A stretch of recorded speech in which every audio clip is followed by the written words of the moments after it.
Hey everyone, so I'm live, and because my interview with Gato Villano definitely went over the 2 hour time frame that I allotted for it. That's the thing when you're in the middle of a discussion like that, it's not a good idea to just try to cut it off midstream. So I continued on. Anyways, I did send a subsequent message to AJ Elicit, in case you're unaware that we're supposed to have a Sunday live stream, little chat, little conversation, talk about a few things. And I did send that out to him, but unfortunately, he isn't on many social media platforms, and I'm not on Discord, I believe is the one he's predominantly on. So communicating or coordinating our efforts is not real easy because, like I say, we're not on the same social media platforms. But I'm just, like I say, I just decided let's start the stream now. And if he shows up for the chat, awesome. If not, well, we're going to at least have the opportunity to maybe talk about, even I'll engage with some of the people in the chat if there's anyone there. I'm going to check there actually right now. Well, we're going to at least actually, let me just type down here, let everyone know.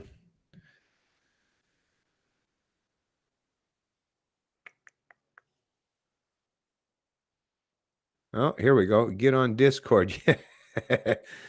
Yeah. I'm already on plenty of social media platforms as it is.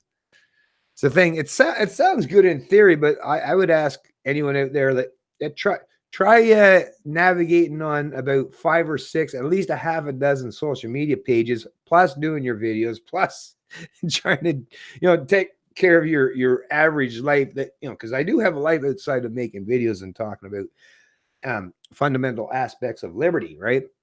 But it's easier said than done to just have. If I was an octopus, I guess I could have 8 tentacles reaching out to all kind of different areas there. But I'm just a mere human being, and I know Discord might be popular for some people, but for most of my daily lives and my activities, I don't know. Emails is actually how me and AJ have been communicating predominantly. But I get it. Discord's probably a big thing for young people. But once again, it's not a one size fits all. Not everyone's on Discord, right? I get it. It'd be nice if we were all on the same platform. That would be, or would it? If we were all, well, maybe it might be conducive for actually some dialogue and some discussion. That's for sure. If we were kind of all at least congregating in the same area in the same platform, I suppose that would be more conducive. But that's not the reality that we have to function under. But thanks for mentioning that verbal amendment or armament. And then we got Miriam. Hello from Montreal. Hi, Miriam. How you doing? Everyone's doing it. LOL. Well, obviously not everyone. It's a problem with collective speech. You can't use that. Actually, that's the point of libertarians. There is no such thing as we're all doing anything, because that's not even the truth, right? I'm all about the truth. I'm all about representing genuine reality, not fictional constructs or concepts that sounds good in theory, but it's not a real aspect of the reality that surrounds us. And we're not all on Discord, and I'm literal proof of that, right? But I get it. I get it. Maybe I will at some point in time. Like I say, it's already getting hard. I'm on Facebook. I'm on Twitter. I'm on Minds. I'm on Gab. I'm on the intellectual dark web. BitChute. I'm on BitChute. I'm on YouTube. Like I say, it's already a juggling act already, just to try to keep everything on the straight and narrow and make sure that I'm propagating my message on all those platforms. Add an extra couple layers or more platforms on top of that. Like I say, it might be conducive if I was, I suppose, getting paid for it, because that's another thing. Like I don't ask for any monetary compensation, although at some point in time I think I'm going to have to change this, because I have a lot of people that have high expectations of what I do now, which is weird because I'm already offering everything I do for free. So when you're asking me to tackle or assume even more roles of responsibility, like, all right, yeah, I can do that, right?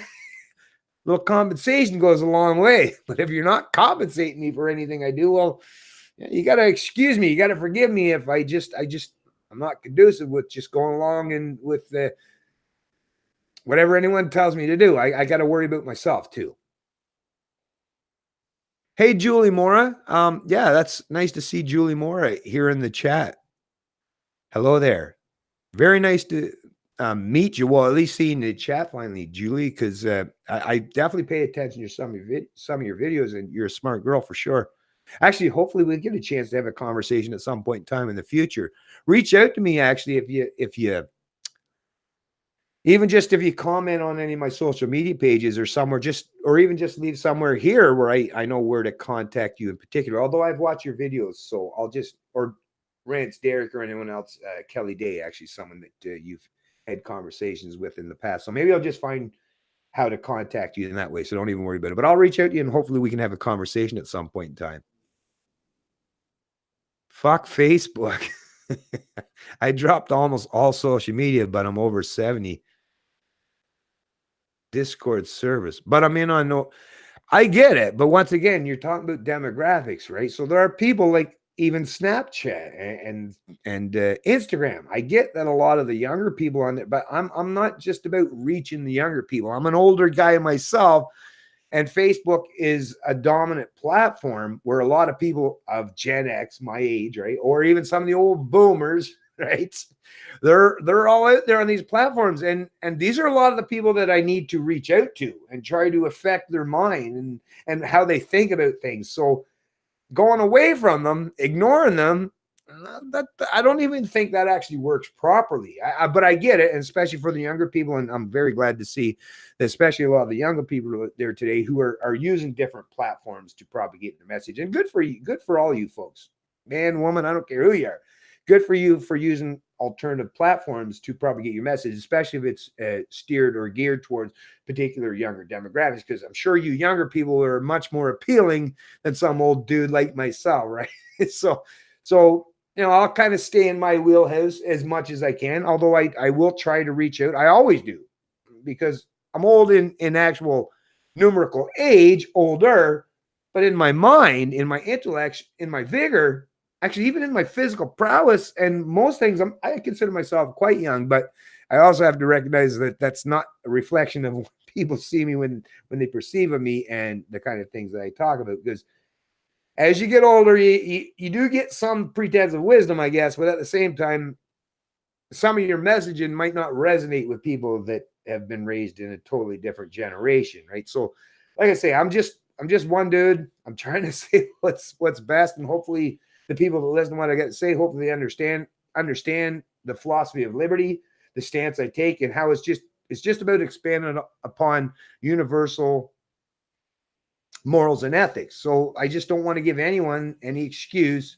or reason to think that someone has the ability to escape or get out from underneath of the moral or legal impositions that are placed on the rest of us. That's really my biggest pretense and why I stand against government, is because those who represent government, your political leaders, your thought leaders, even those in the media, those are people that want, well, especially in CBC, they function under the realm of the forced wealth and income redistributive model. And when I recognize that people that have no incentive to do things the right way because they'll get their paycheck even when they're doing it the wrong way, even when they're being immoral or unethical, I have to point that out. And like I say, a lot of the people that are greatly rewarding themselves economically by being good little status are people from my age and from the boomer generation. And I get it that the younger people that are coming up, there's definitely a lot of them as well. But like I say, I just want to help propagate my message on as many platforms as possible. But that's where I can try to do my thing. Well, when I upload my videos, whether it's on YouTube or BitChute,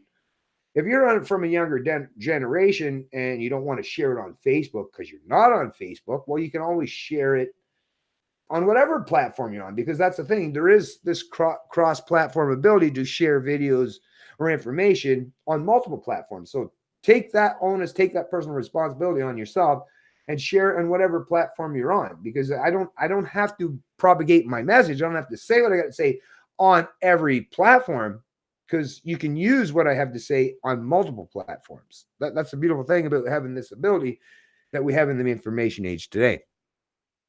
I'm just waiting to see if actually, I don't even know if AJ's joined up here yet. Like I said, I sent him a message. Let me double check here. Nope, still not seeing anything down there yet.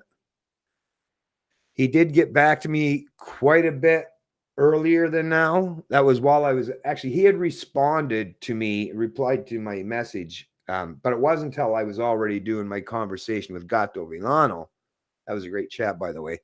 That was when he got back to me. So it's been a couple hours since. So, and he doesn't seem like the kind of guy that checks his emails every 15 minutes or half hour, which I understand. I don't either. That's the thing. When it comes to emails, there's so many ways to communicate today that I don't check my emails that often in the run of a day as it pertains to these kinds of conversations. So it might take a little while before AJ even sees my email pop up. But I'm, like I say, in the meantime, I'm totally fine with just listening to what people have to say in the chat and deal with. Maybe if you have any questions, actually, I want you to, if you have some real difficult questions, pose them to me, because this is a great time to do so. Hey, I see someone with a thing of beer there. What's up with that? Nice. It's making me want to have a drink. Hey, just give me a sec here, actually. It's not beer. It's my own little concoction of tomato juice. But yeah, it's good. Good stuff. Okay, let me go back up here. I'm 40. Hey, right on. That means you're a Gen Xer. Nice. Well, maybe, maybe not. I'll judge you based on your individual characteristics, not your age. Hey, Miriam. What's up, Miriam? Hey, from Cornwall, Faye Knox. Hey, Faye. How you doing there in Cornwall? Cornwall. The old place when I used to be a truck driver. Exit, was it 789 was the Irving Big Stop, I believe. And I think it was 792 wasn't it the fifth wheel? Yeah, there was a fifth wheel in Cornwall. Actually, if you're still in the chat there, Faye Knox, is the fifth wheel? I noticed actually, I was going east on the 401 and there used to be one in Bowmanville. That's gone. The fifth wheel in Bowmanville is completely bulldozed and gone. I was like, holy crap, what the hell? Yeah, it was the one. Yeah, Bowmanville. But anyways, if you're still in the chat, I'll try to see it when I get down a little further down. But is the fifth wheel in Cornwall still in existence? I'm just curiosity, not like it matters a whole lot, but that since you mentioned Cornwall, well, as a truck driver, and I'm from New Brunswick, the Irving Group. So the Irving Group represents those Sunbury trucks, yellow predominantly. Now they're more or less white with black and yellow stripes. And then there was RST, which are the tanker division, which are white with orange and yellow stripes. And then there was Midland Transport, Midland Courier, which is that funky green color, weird green color with the white trailers with the big green Midland down there. Well, that's all part of the Sunbury or part of the Irving Group out of New Brunswick. And we were all people that drive for all those trucking organizations. It's all long haul trucking, and it's all, in Canada and the US. And if you're in Cornwall, yeah, as a truck driver that worked for the Irving Group, well, the Irving Big Stop, that was basically mandatory almost that you're stopping there because of the fuel costs, right? Fuel costs when you're driving truck, that's a huge representation. At some points, especially if you're an independent contractor or an owner operator, some of your operating costs, well, your fuel costs can be so substantial that they might be a representation of half of your costs. Seriously, just your fuel alone could be a representation of 50% of your expenditures if you're an owner operator. Think about that. That's a large chunk of your productive capacity, your productive wealth, your productive income that goes just to keep, fuel in the tanks, right? And I know it was always rough for especially the independent contractors, for truck drivers. It was always tough when the fuel costs were sky high. It bit into their bottom line, right? To that last portion of their productive income that they use to sustain their livelihood. And the more fuel costs take a substantial portion of that, well, the less you have to take care of business. And that was always devastating, even back when I was a truck driver. And I'm sure it's probably getting even worse today. What's the difference between a libertarian and an anarchist? Not much, philosophically. Philosophically, actually, well, here's the thing. It depends on how you're coming to it. That's a great question, actually. Verbal armament is if you understand anarchism from the proper philosophical concept is no rulers. So it goes back to using the language, the proper definition and description of the words and terms that we use. So if you're an anarchist per se, that should properly be just a representation that you don't believe in a political authority, right? Someone that owns you in some, that has this pretense of authority to regulate, dictate, and control every aspect of your social economic life. That's what the predominant description of what an anarchist truly should represent. But because modern iterations or the modern concept that you hear propagated today is to suggest that the people that don't believe in rules, and you know what, a lot of the dipshits that call themselves anarchists, such as the Antifa types, right? Those that seem to predominantly, and I have to just mention that they've predominantly come from the left side of the political spectrum that identifies as anarchists.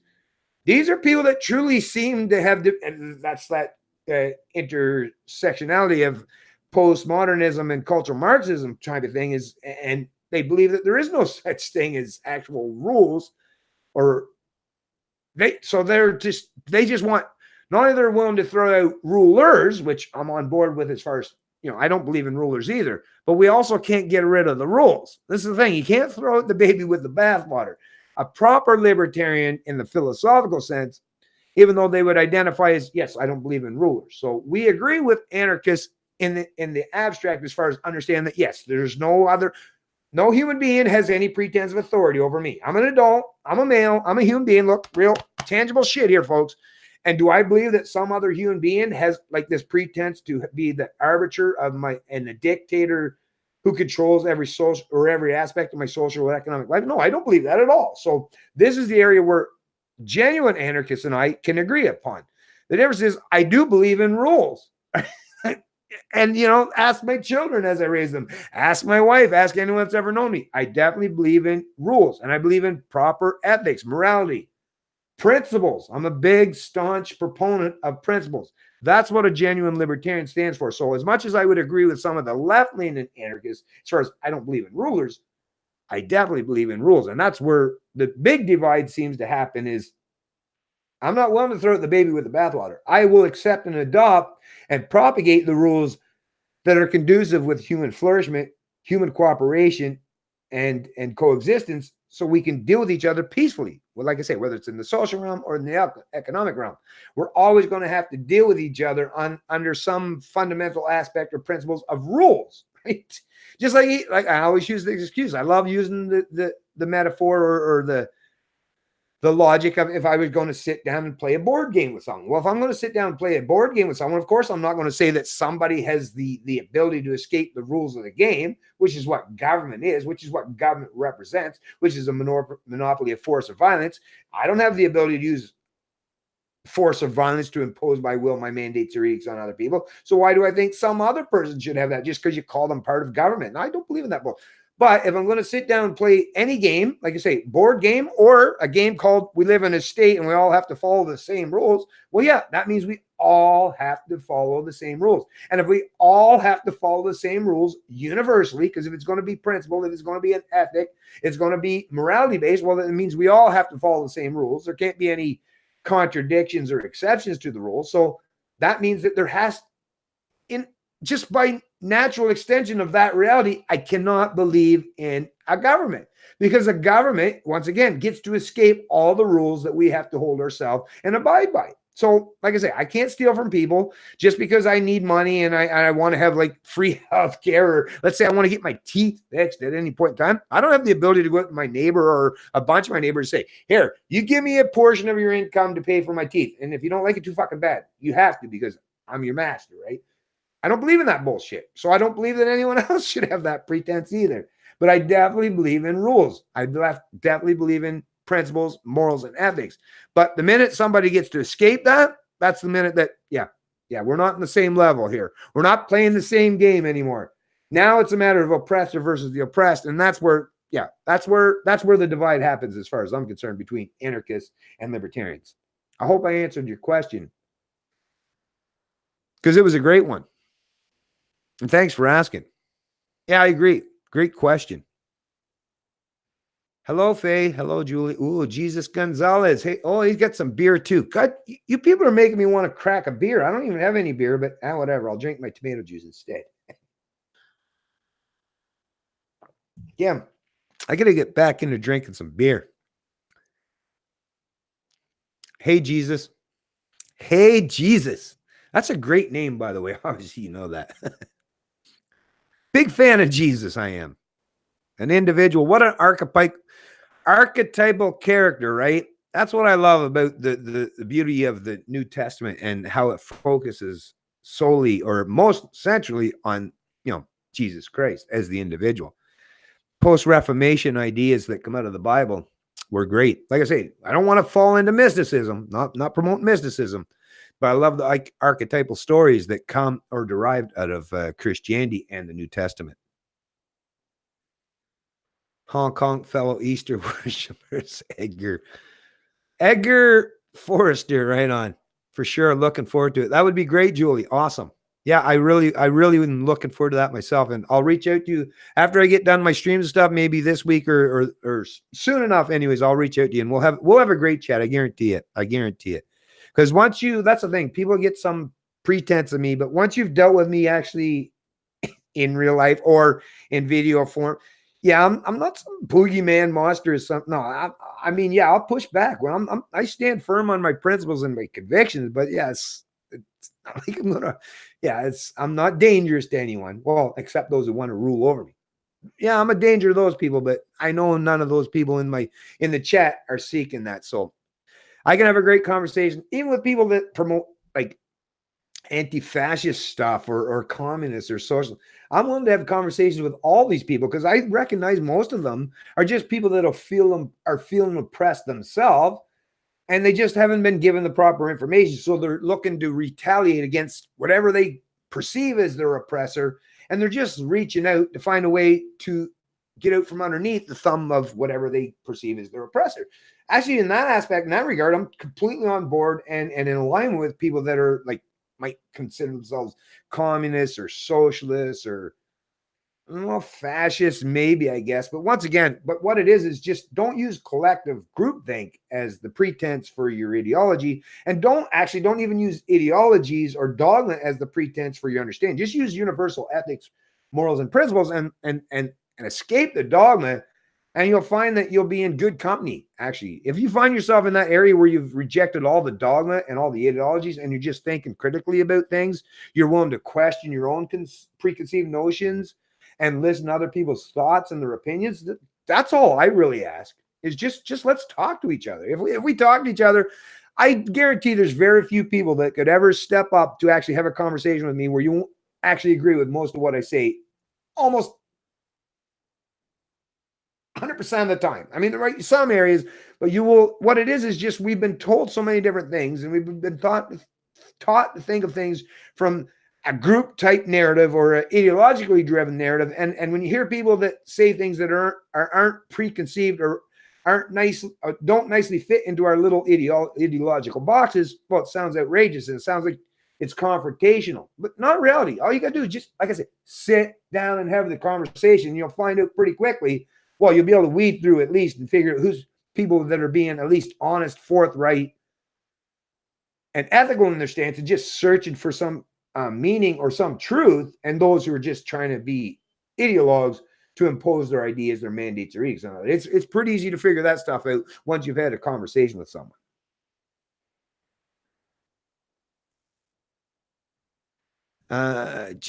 Edgar. Oh, let me just, sorry, I haven't been checking to see if AJ's in here yet. Well, no, I'm sure I would have heard him already. Just, no, not yet. Not yet. Like I said, folks, I'm not even sure if he's going to end up, because it was about 2 hours ago since he sent the email to me. I wonder if there's hey, whoever was up there actually earlier, is there anyone in the chat here that is on Discord? Because that could help, right? If you're on Discord yourself, because I'm not, the only way me and AJ have to communicate back and forth is through Gmail. And like I say, neither of us are very good at checking our emails. So, or at least enough to make conversations easily between us. But if you're on Discord yourself, and if you know AJ, let him know I'm live now, because I already sent the message to him. But I think he said he was at his grandmother's today. I believe he's at his grandmother's or something today. So because it's been a couple hours since he sent me the message, he might have thought that I completely forgot about him and maybe isn't even paying attention. So if you know if AJ or how to contact him on Discord, let him know that, yeah, I'm live already. So join up. And if not, it's all good. We'll try it at another point in time in the future, because even absent AJ join the conversation, I'm already seeing there's lots of people out there that we can talk anyways, right? And I'm going to see what else everyone's got to say. So let's see. What's the next one? Coach T-Mac. Hey, Coach T-Mac. You're the Canadian version of the USA YouTuber High Impact Flicks. Oh, Brian. Brian is awesome, man. Except, actually, did he cut his hair yet? I don't think he has, but Brian has the wicked mullet. I actually used to rock a mullet back in the 90s. Yeah, it was the 90s. Yeah. Actually, when I met my wife, it was a little couple years after I met my wife. Actually, I had a totally different hairstyle back when I met my wife. But yeah, I went through that period when I went through the, actually, I don't know if you're from Gen X or so, because yeah, it wouldn't be the millennials under. Any of you fuckers remember the old rat's tail thing? You know, a big long strand of hair in the back. I even had that.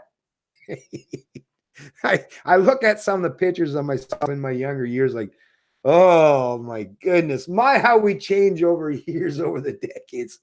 I hang my head in shame sometimes, but you know what? Hey, back in the day, everyone was doing it. So even though today, what I perceive as, oh my God, it was a little uncomfortable to look at today, but you know what? Back in the day, that was, but once again, it shows how things can change just in a few decades. And that's just, style or fashion. But think of how much they can change as far as sociology or psychology or politics, right? So this is another thing why people feel, I guess, like they're out in this weird realm. It's like, I don't know where I am today. Well, no wonder, because everything has changed so much that you feel like you're isolated alone. But don't. That's the beautiful thing about being on social media, is we don't have to feel isolated. We can reach out and talk to people that feel the same way and have gone through the same process, and you realize that, so I'm not alone after all. Actually, there's lots of people that have gone through the same kind of crap. And actually, that's the beautiful thing about social media, is it does give you this sense that even if you're on the fringes of what's considered normal today, trust me, if you're willing to reach out to people, you'll see that you'll find somewhere where people will be conducive and accepting of what you stand for or who you are. So, and once again, it'll be all done voluntarily. No force, no imposition involved. Anyone come across any Goonies yet? Goonies. Goonies was awesome. Jesus, you must be a Gen Xer if you're talking about Goonies, man. No, but Goonies, I'm pretty sure that's what you referenced. Goonies, the movie, right? Sloth, or no, what was his name? Hey, you guys. That was a great show. But you know what? That's the thing, though. Actually, even those shows, it showed about cooperation, culture. Actually, the driving culture when I was growing up in the 70s, 80s, and 90s, there was some awesome aspects of the culture. Like I say, whether it's in movies and television or poetry or music, right? There were some great stories, those great meta stories that were dominant in the era when I was growing up. And I'm very appreciative of that fact, because it gave me, I didn't have to just rely on the dogmatists or the religious fundamentalists to get a healthy psychology and a healthy understanding of morals and ethics and how we should treat each other. I also had culture helping drive that for me. It's a sad state of affair, and it's a sorry reflection of reality today that our younger generations don't seem to have that dominant culture guiding them in any way.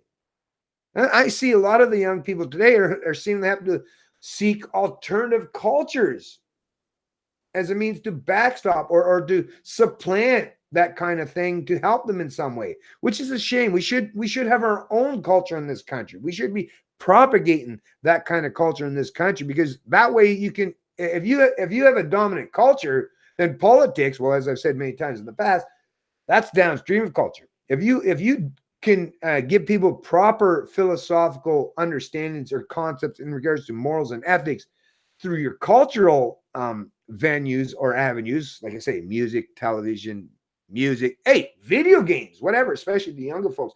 However, you can give the young people today or anyone today the ability to think critically and give them some good moral or ethic understandings in regards to the principles and the universality of those, that's a great thing. Because once again, as long as they feel that they don't have to pivot toward government and they can get that elsewhere, well, religion was the dominant area where you didn't have to pivot toward government to be a moral or legal authority.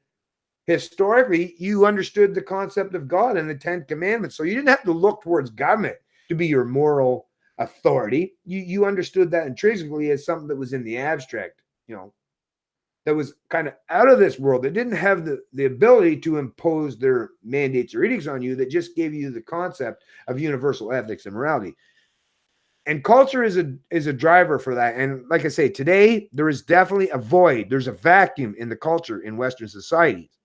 People like myself are trying to fill that, but we're older. I'm older. Like I say, I would love to be able to reinvent myself. If I was 20 years younger, I would love to be able to start being a cultural figure that could help in that way. And I'm still trying, and maybe I'll reinvent myself a little bit better at some point down the future, and maybe be conducive for even the younger generations wanting to listen to me. But I think most of the younger generations like to hear from people of their own age range, or people from their own demographics. And that's why we need the people that they perceive when they look out there, like I say, on the landscape, as far as music and television or radio or video games.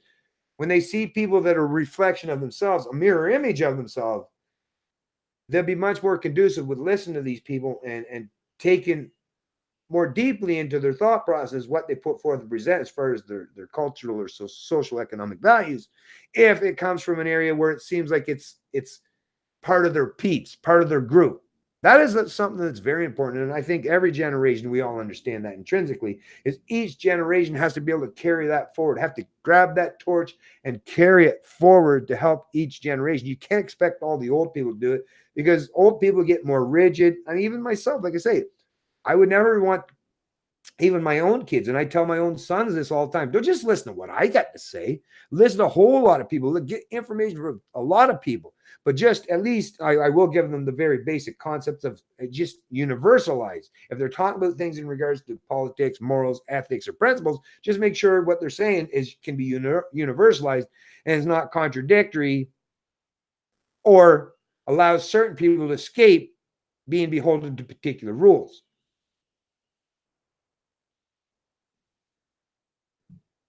LOL, Jesus. Okay. Faye Knox. Whoa. Hey, I see AJ. The link didn't work. Oh, shit, AJ. Are you serious? I see AJ in the chat. Okay, just give me 1 sec, folks. The link didn't work. Huh. Wow. Why? Okay, I'm going to try sharing it here, AJ. Oh, crap. In the chat? Is this a good idea? I guess why not? It just means that everyone else will try to join in too. I'm going to try it right here, AJ. Sent you in the chat. Okay, close this again. Hey, thanks for showing up. By the way, I didn't know if you would see this, but I'm going to share it here in the chat and see if this will work out. So there it is. I just shared it down in the chat, AJ. If you see this, see if you can join in, and hopefully we can have a little chat today. Okay, and I'm going to go back up here. Yeah. Okay, let me. Ooh, dang, lots of chats here. Yeah, I've been slow to catch up to all the chats, all the people commenting here. Okay, 1 sec here. Have you been out to the store yet, Jesus? I get one of those in trade. Give me your thoughts on the church fires, bud. Oh, I think whoa, that's loud. There we go. Hey, there he is. How's it going? Yeah, sorry about that. I looked at I saw earlier that you were streaming, so I assumed. Yeah, I know. No, it's not even your fault. No apologies whatsoever. Because tell you the truth, I was like, oh shit, because I know how hard it is. Right. Because you're on Discord stuff. I was actually, I don't know if you found this out by someone that told you. I was like, yeah, somebody. Hey, oh, that's awesome. That's awesome. This is great. I just started a stream, and then they're like, "Hey, Bennett's waiting for you right now live," and I'm like, "What?" Yeah, no, shit. Oh yeah, no. Like I said, I don't blame you at all, because like I had gone too long with my Gato Villano but the interview I was doing with him earlier, and I didn't want to cut him off midstream. But I was like, AJ, I knew he was like, oh shit, he's probably waiting out there. So as soon as I got off stream, I went and sent the message to you. But like I said, I knew because you and I were not big fans of the email things. I was like, oh, it's going to take a while. But I said, you know what, if I get the stream going, maybe something will happen. And sure enough, it did. So I'm just glad to see you joining now, AJ. This is awesome, man. Yeah, my bad. I should have, when you sent that last email, I didn't confirm it, right? I remember I was going to confirm it to be like, yeah, it's all good, but I didn't. So that obviously didn't give you much,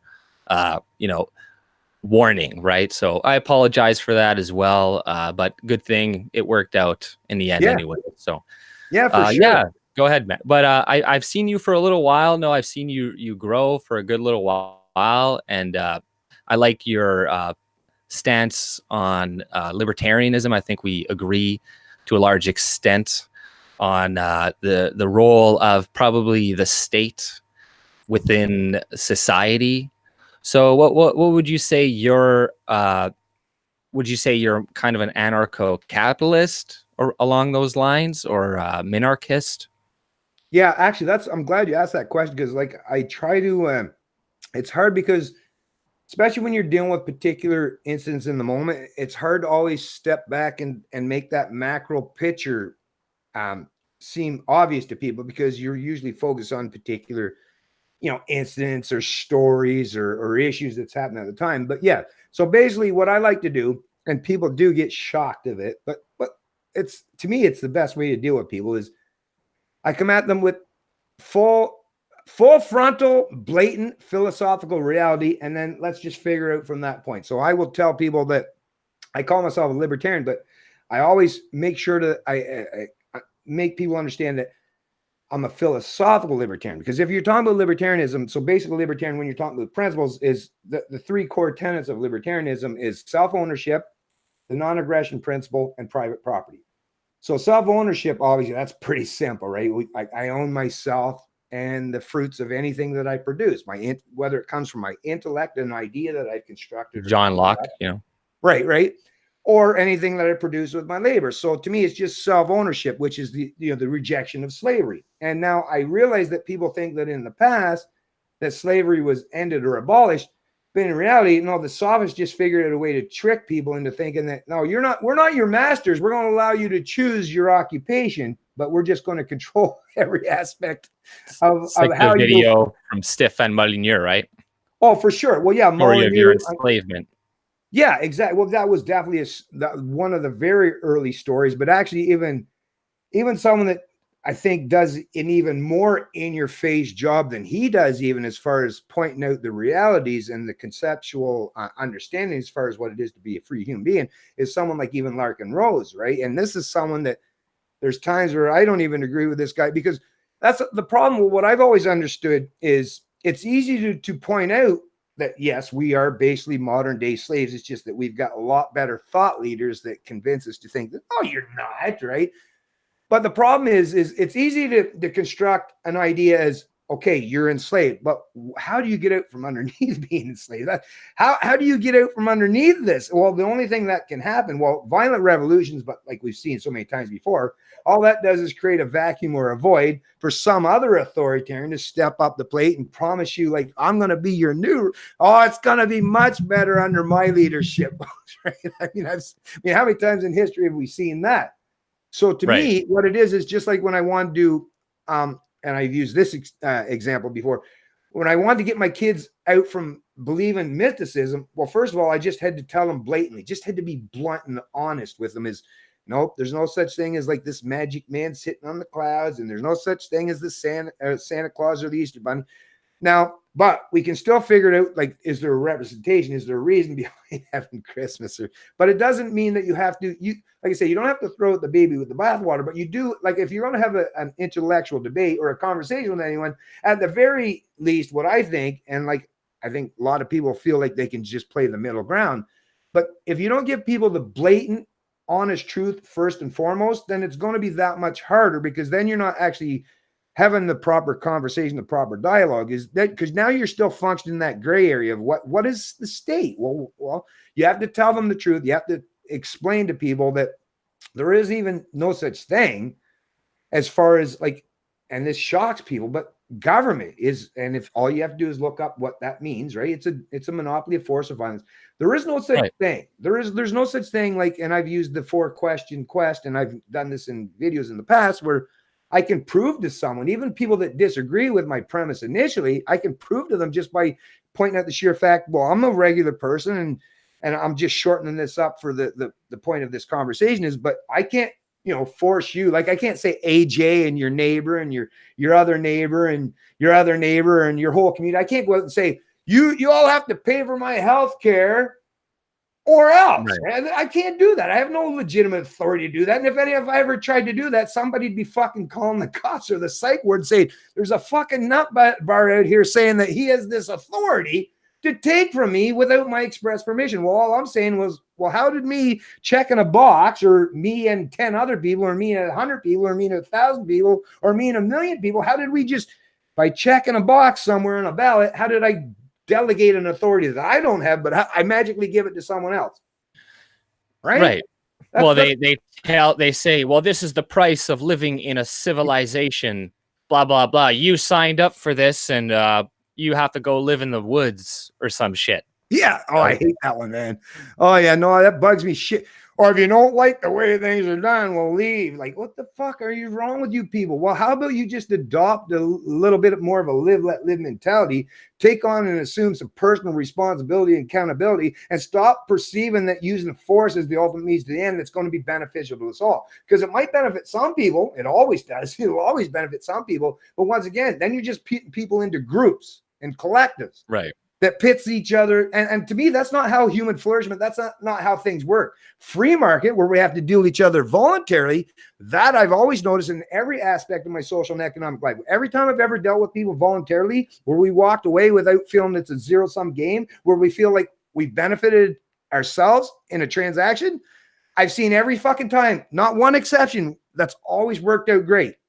Now, when you're playing the zero-sum game where somebody has this pretense of authority over everyone else, well, then now you're just picking winners or losers in the social or economic realm. And then, well, that's right. We're just back to me, it's like these idiots are pretending that we have some kind of structure that takes us away from the natural realm or the animal kingdom. But in reality, they're taking us back basically to the might makes right. And under that scenario, I'm even the kind of person is, hey, if you want to take us back to the might make right, back to the animal world or the rule of nature, that's fine. I'll do good in that. But there's going to be a lot of people that will suffer. I'm even saying I'm willing to restrict myself and to the confines of universal ethics and rules and principles, even though, like I say, I would probably benefit tremendously in the law of the jungle, but I'm restricting myself because I believe that morality is much more superior than just whether I can gain material benefit in the here and now. I would rather live in a world where morality and ethics are universalized, and I'm not benefiting at other people's expenses, because like I say, it's not just good for me today, it's going to be good for me tomorrow, it's going to be good for you, it's going to be good for my kids. So I do it for my own selfish reasons, but it also has this amazing reciprocal effect where it benefits everyone else as a result and the consequence as well. Right. And that's the thing, right? People just need to understand that you don't need the government to do everything for you, that oftentimes you can do it yourself and the community can do it better yourself. And delegating that power to the state is just going to leave you in a precarious situation in the future by giving a monopoly of force and power to other people. And, I talk about this in regards to the police all the time. I say, there's lots of corruption, there's lots of police violence, and they abuse their force. And, there's a lot of jingoistic talk about police from conservatives that are like, same with the military. It's like, you can't speak ill of these people. If without them, you die, blah, blah, blah. But it's like, if everybody was allowed to protect themselves and carry guns, then possibly they could protect themselves, and you wouldn't need as much money going to the state and delegating your safety to these people who oftentimes cannot protect you fast enough. Just like in Winnipeg here, the stream that I was going to do was going to be talking about all the violence and stuff that is going on in Winnipeg here. So there's this Filipino guy that somebody kicked in his door, a meth addict. And, these people also have multiple offenses. that that should keep them in jail for a much longer time, a period of time as well too. But the government lets them go, lets them off or whatnot to roam the streets. But you know, he broke into this person's house, killed the Filipino guy in front of the grandmother, you know, and ransacked the basement. These two guys, another guy got shot near the train tracks. You know, this other Filipino guy, another guy got stabbed to death on Selkirk. This is all happening in a month span of time, right? Another old couple in St. Clements had their door kicked down by two burglars. Two 70-year-old people had everything stolen. So it's like you can't rely on the government increasingly now with the increase of diversity and the increase of random illegal aliens crossing the border, with the increase of allowing criminals to run free.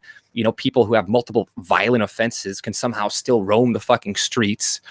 You know, there's so many different problems, and then we're convinced, oh, you know, you need the state, you need the monopoly on force to protect you. But you know, if you could carry a gun, have your own protection, and you don't even need to. Not everybody needs to carry a gun too. You could have private police forces that have competition that you could fire, replace with other people that would cost less, that would police better.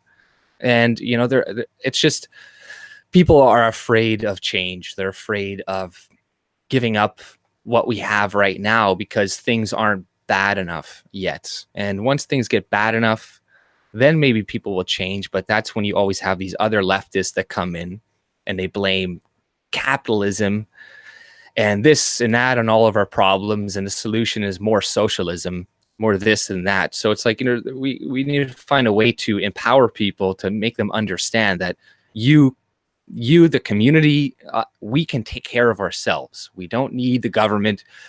And then same with, they're talking about military force and stuff. And you're like, you know, you need, you know, a military to protect yourself. But, you know, what does the military often do right now? You know, especially the American military, it goes in foreign countries, invades, kills a bunch of innocent civilians, creates terrorists. Then they bring those terrorists over across the border. Those terrorists kill civilians in response to the things the American military did. You know, it's all fucked. It's all shit. That's why the forefathers of America didn't want a standing military. They wanted a militia and these things. So it's like, yeah, you know, you see so many, but it's really hard to convince people to want that. We're so brainwashed, and government schools don't teach us, you know, critical thinking. Yeah, actually, and what you were saying, actually, what resonates so perfectly with me, because I've seen this in my real life. Now, this is just anecdotal, but once again, even people that I've ever known and have talked about this stuff have experienced the exact same thing. So anecdotal, but once again, enough anecdotal experience is a pretty good conducive outlier for reality. And take it from someone, like I say, I'm from New Brunswick, grew up, born and raised a lot of years, and we go into camps on four-wheelers, snowmobiles, out in the middle of the sticks where there's nothing but a bunch of guys drinking, partying, having a buttload of fun, weapons hanging on the wall, guns, knives, you name it, right? And I've never seen one incident where anyone ever got shot. Why? Because this is the thing that people don't seem to understand in Canada, because the psychology that they've been taught is, especially in urban centers, is even the pretense, even the conceptual belief, Texas is another perfect place that would explain that to you pretty easy, is even the concept of having the right to have concealed carry. You don't even have to carry a gun. But if everybody out there that gathers around in any particular area understands intrinsically that everybody has the right to not just own and possess a firearm, but the ability to defend themselves against anyone who wants to use preemptive force or violence against them, all of a sudden you get this area, like I said, you can even get a bunch of drunks together, and fuck, they all treat each other with mostly respect. Why? Because they recognize that each and every one of them are a threat to each other. Not that they mean to be threatful. It just means that they have the ability to defend themselves. So most people will make the calculated decision: is it really, even when you're drinking, is it really wise for me to want to try to do something stupid when I know that I'm sitting in a room full of people who are armed and willing to defend themselves? Most of the time, that's the only regulation you need. You don't need government. You just need, hey, there's people that have the ability to defend themselves. I try to fuck with them. That's the best regulation I've ever seen in my goddamn life. Well, it's like policing too, you know, we're diversifying our police force with an increase of women and shit, right? And other criminals. They're lowering the standards as well. But one of the things that you just mentioned too is the deterrent by like sometimes perception, right? So when a police officer, so when somebody sees a little tiny police officer woman, you know, they're more willing, they're more likely to probably react violently, think that they can overtake her and shit like that. So it's better to have, you know, if we do hire police officers, don't leave it up to the government like what they're doing now. They're like, oh, well, we need 20. We want to increase the police force to have 25% women by 2023 and 11% minorities and 6% Aboriginals. And what they're doing is they're doing preferred hiring. So they're hiring women preferably, and you know, minorities and stuff to these top positions first, and then if there's spots left, then they'll hire white men and stuff now. But you know, when a little tiny woman, like I said, is coming at you, you're more willing to fight her back. And if there's like a big 6 foot tall, you know, jack dude, he's less likely to pull out his gun and have to use it, whereas somebody who's smaller is going to have to pull out their gun. You know, the people who typically use a gun and stuff in crimes are the people who are like short, right? Mhm. You see it. You see a lot. Like it's the shooters are the short ones, and stuff like that. And probably the same with women in police force. They're probably going to pull out their gun more often than men because they're going to feel the need to, because they're going to be under threat more often. So there's many different things that we could do, but what's going on right now with the police force is it's just laughable, and we're literally in clown world right now. This is literally what we're in.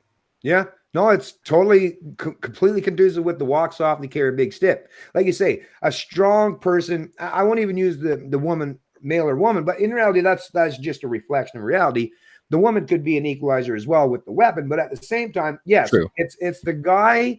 It's predominantly the guy, especially because that's the thing. The leftists today are talking about patriarchy and the male culture and this, because men are still predominantly, you know, the sex that has the physical characteristics that's going to be overwhelming towards the lesser. And once again, you can break that down, and there's all kinds of areas where there's definitely there's some conversation, there's some nuance that has to take place for that.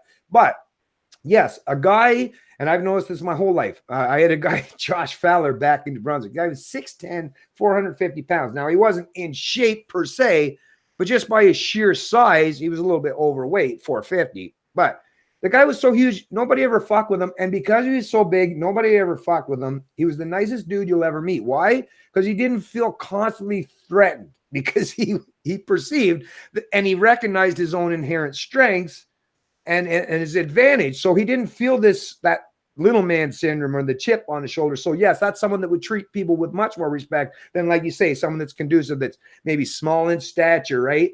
And feel that they've got to double down on their kind of authoritarianism of their psychology to make or to send a message to the person on the other side of the interaction that, oh, look, I'm bigger and better than I am. So yes, it's completely conducive with the psychology, and it's terrible, yes, to give a bunch of people that have inferiority complexes or feel that they need to constantly use a direct threat of force in any situation to deal with people, because that's an escalation. That's not a de-escalation. A de-escalation is the best way to deal with people in most situations, unless you're being shot at actively. Then, of course, totally different scenario, of course. But as you're suggesting or alluding to, you need people that are, you know, not only self-reliant, but have the psychology that understands that they're competent people, and they're not going to use that kind of preemptive force because they don't have that inferiority complex. But back to what you were even saying earlier in regards to the police, and I want to point this out, and I want to reference this because you brought it up, is it's not that I have, believe it or not, I'm still baffled this day that I have a lot of cops that follow my channel. Why it is because when I'm going against people that they agree with me, they love me. But then when I point out shit, then they get mad at me. But here's the thing. If you're a cop and you're watching this video, I've said this a few times, but I'm going to reiterate it here and now, is if you've joined up to the mafioso, you as a person, you might be an okay person, but you have to follow through on the orders of whatever laws are on the books today. That's what it is to be part of the mafioso, part of the government. So even though you might have some individual characteristics that makes you a pretty decent person for the most part. If you're going to carry out the orders, so a perfect example I use to the right wingers of the conservatives today is, okay, well, you know that the Trudeau liberals and Bill Blair, that piece of shit, is out there trying to figure out a way how they can come up and make it politically viable to restrict gun access to Canadians, lawful Canadians that have never done anything to nobody, right? But but here's the fucking thing that drives me crazy about conservatives and fucking these goddamn right wingers is, who do you think's going to come for your guns if Trudeau and Bill Blair decides that, you know, tomorrow, just like down in New Zealand, that we're going to now start confiscating guns or taking away people's right to bear arms or defend themselves? Who do you think's going to come for you? Is going to be the very fucking police that you might think, oh, yeah, but they're normally conservative. They're more normally people that I can hang out with and they're my buddies and they agree with me. Yeah, but they're part of the state, and the state, once you become part of the mafioso, there might be lesser of evils, but you're still part of that evil, because they're still going to have to be the ones that will come out and confiscate your gun, or they're still the ones that is going to charge a 76-year-old woman with fucking impaired driving when she didn't. I don't know if you heard about this, AJ, but this 76-year-old woman, there was a fucking cop in Nova Scotia that were sitting there because it's like, oh, there's a new rule on the book, so let's sit there and fuck with people that are coming out of liquor stores. And she didn't even drink herself, thank goodness, and she can take this to the court, and hopefully someone will overturn this kind of nonsense. But once again, if you're an enforcer or an order follower of the state, well, the only way you can say that you're a moral person if you're a cop is if you're willing to forego and not abide by the rules, mandates, and edicts imposed on you by your authorities. Some of them do in America. You're not going to be a cop, but you're not going to be a cop for very long if you don't follow the orders, right? There's the problem, is insubordination. They'll either place you at the back of the proverbial bus as far as, oh, let's give him desk duties, or, oh, let's just send him to be like a traffic cop, stand there and, you know. Or they'll get you killed. Right? They'll make you an undercover cop, and then you'll get shot. Well, no, but exactly. So that's what I'm saying. It's not like, and I don't try to make all the cops, because I realize they have to run this shit through their own psychology. You're right.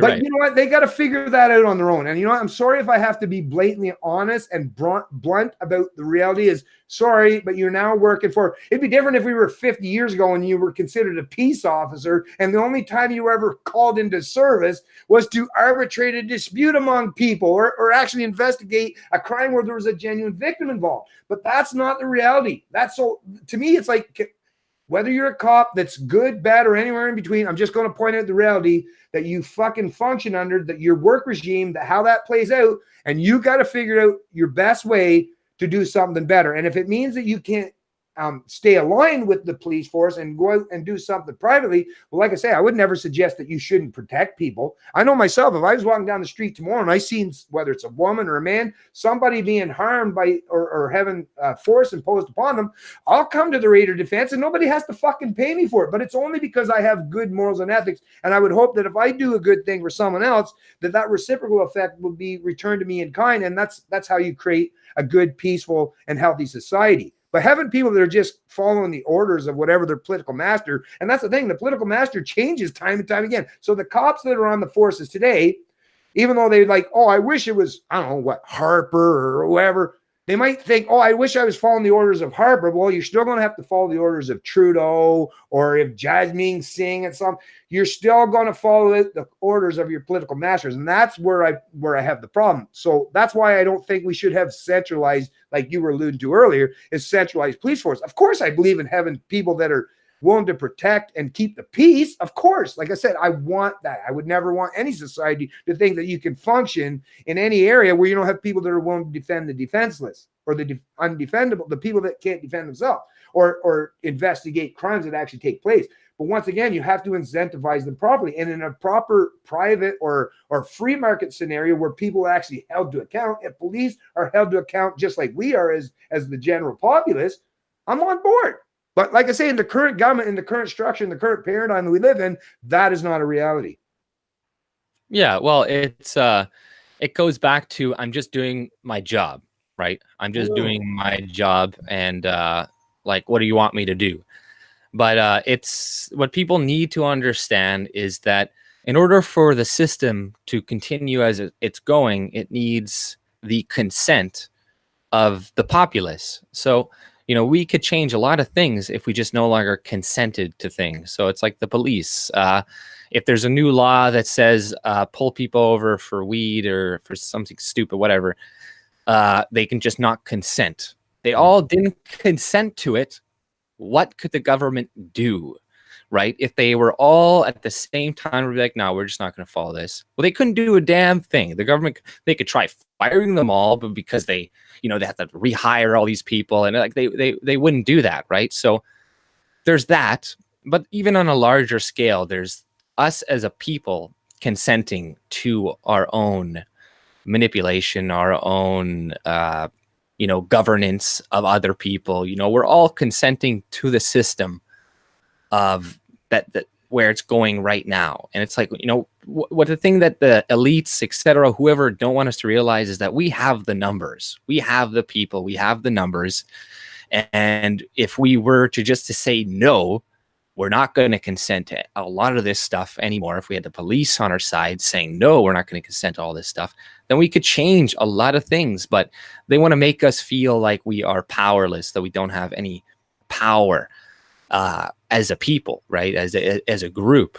And we do have a lot of power, but it's this brainwashing that has been going on. And like I said, yeah, the what's that theory, or you know, the social contract theory, or whatever, right? And you know, you signed up to this. I didn't sign shit. By being born into the system, you automatically signed into you know, having your wealth stolen from you and redistributed to foreign governments to educate their populace, so then they can come and replace you in your government, right? And that's another thing that's going on that needs to be addressed, is the replacement of European Canadians that is going on right now. A lot of people don't want to talk about it, but the new statistic came out by Stats Can saying that immigrants are going to make up like 50% of the population or something by 2036. Like, it's been boosted up, and that's probably going to be even faster in the next coming years if Trudeau increases immigration to 400,000, like he's been hinting to for the past little while. So, you know, that is something that our country cannot handle, and is probably one of the biggest things that we need to be talking about right now. And what I like libertarianism, and I like Maxime Bernier, and I like the way he's talking about a lot of stuff, but he needs to be more firm on immigration, like, because the 250 number as well, even if that were to, I know what he's kind of going for, right? And I think that he would probably lower it potentially in the future or something, you know, maybe he's just doing not to scare away too many Canadians. But there was another article that came out a while ago that the left in Canada is freaking out about, saying that 43% of Canadians say there is too many visible minorities in Canada now. And that number has increased, and has drastically increased for the Conservative Party as well. 70% of them say. And even with the only party that had decreased was the Liberals. All the other parties, the NDP, the Greens, it all increased slightly, not as much as the Conservatives. But this indicates that Scheer and even Maxim are being too much of pussies when it comes to immigration. And they need to say it needs to be lowered, because this is one of the major things that we need to tackle. Because, you know, whether we like to face it or not, the majority of people who are libertarian are white males. And, you know, that's probably not going to change anytime soon, unfortunately. So if we want to keep a country that is free, that has freedom of speech, that has libertarian principles, that has free markets to some extent, it's going to have to tackle immigration. It's going to have to tackle the demographic problem and shift that's going on right now, but nobody wants to tackle it. People are very afraid, and Max is doing a better job than other people that I do like. And I think, like, you know, that's why, you know, if Andrew Scheer to win right now with his rhetoric, it's almost like, who cares, right? It's just going to be probably a slower downfall. And if anything, it might be better if Trudeau were to win and have our nation falter quicker, before the demographic shift, right? Because it may be worse for Andrew Scheer to get in, kind of fix some of the economy, but still have a huge influx of immigration. And then 10 years down the road, we have an economic crisis, et cetera. But by that time, we'll already be a huge minority or pretty close to a minority in our own country. So, this is the massive thing that we need to start addressing more, and we need to start talking about more. But I see a lot of people are afraid to do it, and it needs to be addressed because it's the most pressing issue in history, I think, at this moment in time, right? For sure. Well, the demographic time bomb, like I say, I've seen this. It's so, and fortunately for me, being at the age I am, at the top or very top of Gen Xers, and seeing the boomers and seeing how, well, I'd have to go into so many things, but like I say, what it is the boomers, because of the greatest generation that were their parents. The boomers were afforded it and given, especially after the New Deal, and given basically the slate was almost wiped clean, giving them the ability to just march forward and to do so many things that would have been conducive with free market fundamentals and economic and social prosperity. And it, like, as you can see, it worked great for them. The problem is they didn't want to carry that forward to allow that same kind of thing to happen for successive generations. So what they're doing today is because they want to be more, I guess, greedy or selfish about all those economic activities and social activities that gave them so much freedom, that benefited them tremendously economically, but they're so willing to hoard all that for themselves and so unwilling to share it, that they're like, rather than pass that torch, teach their kids or their grandkids to have that same mentality and to pass that torch forward to each successive generation, they're like, no, I want to keep and possess it all for myself as much as I can.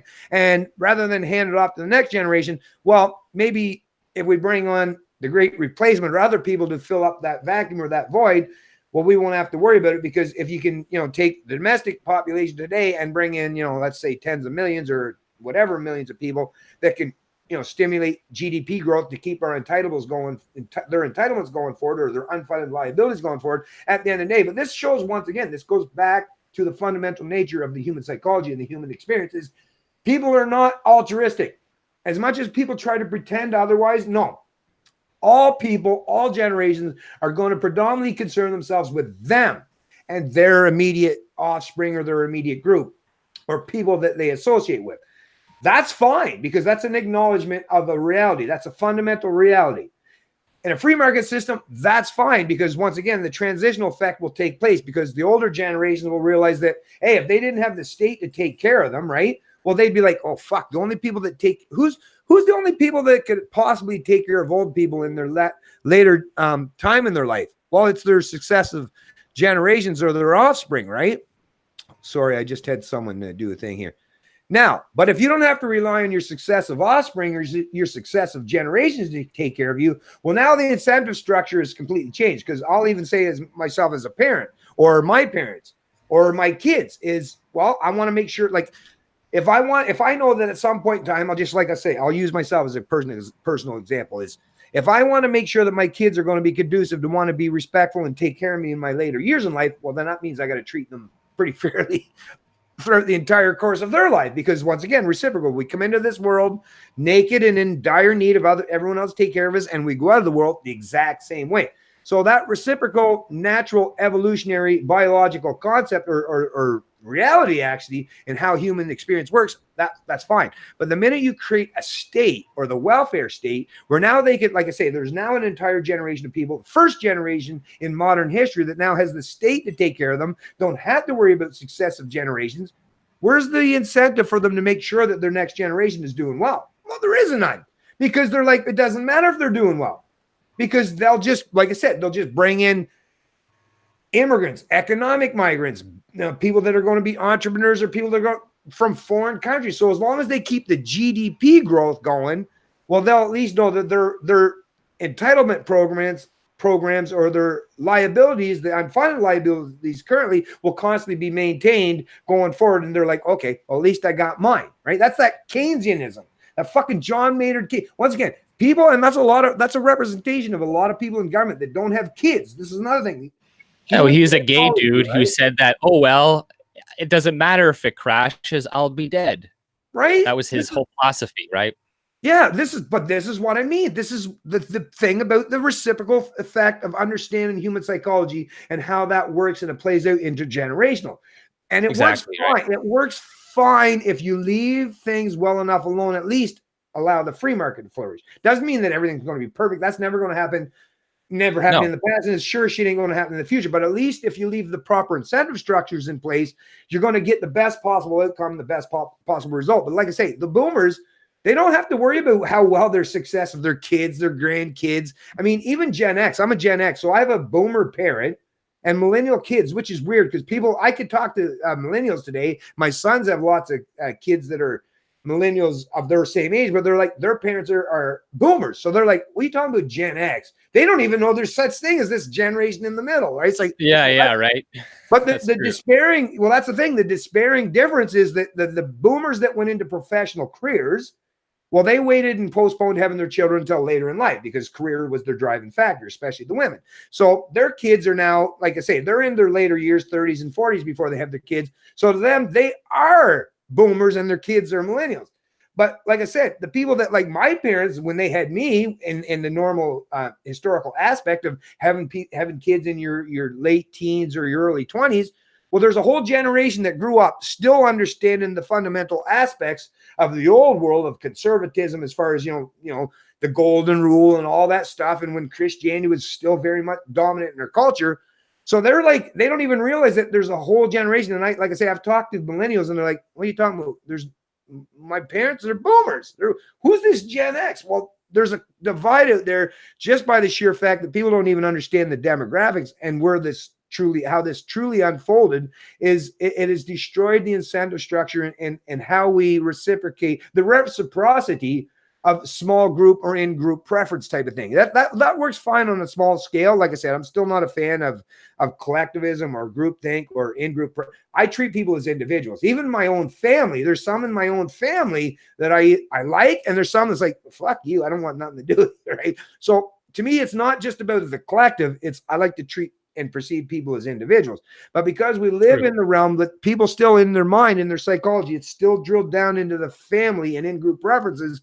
Now you're seeing people that are even willing to forego their own best interest in the long term because they think they're part of some collective or some group.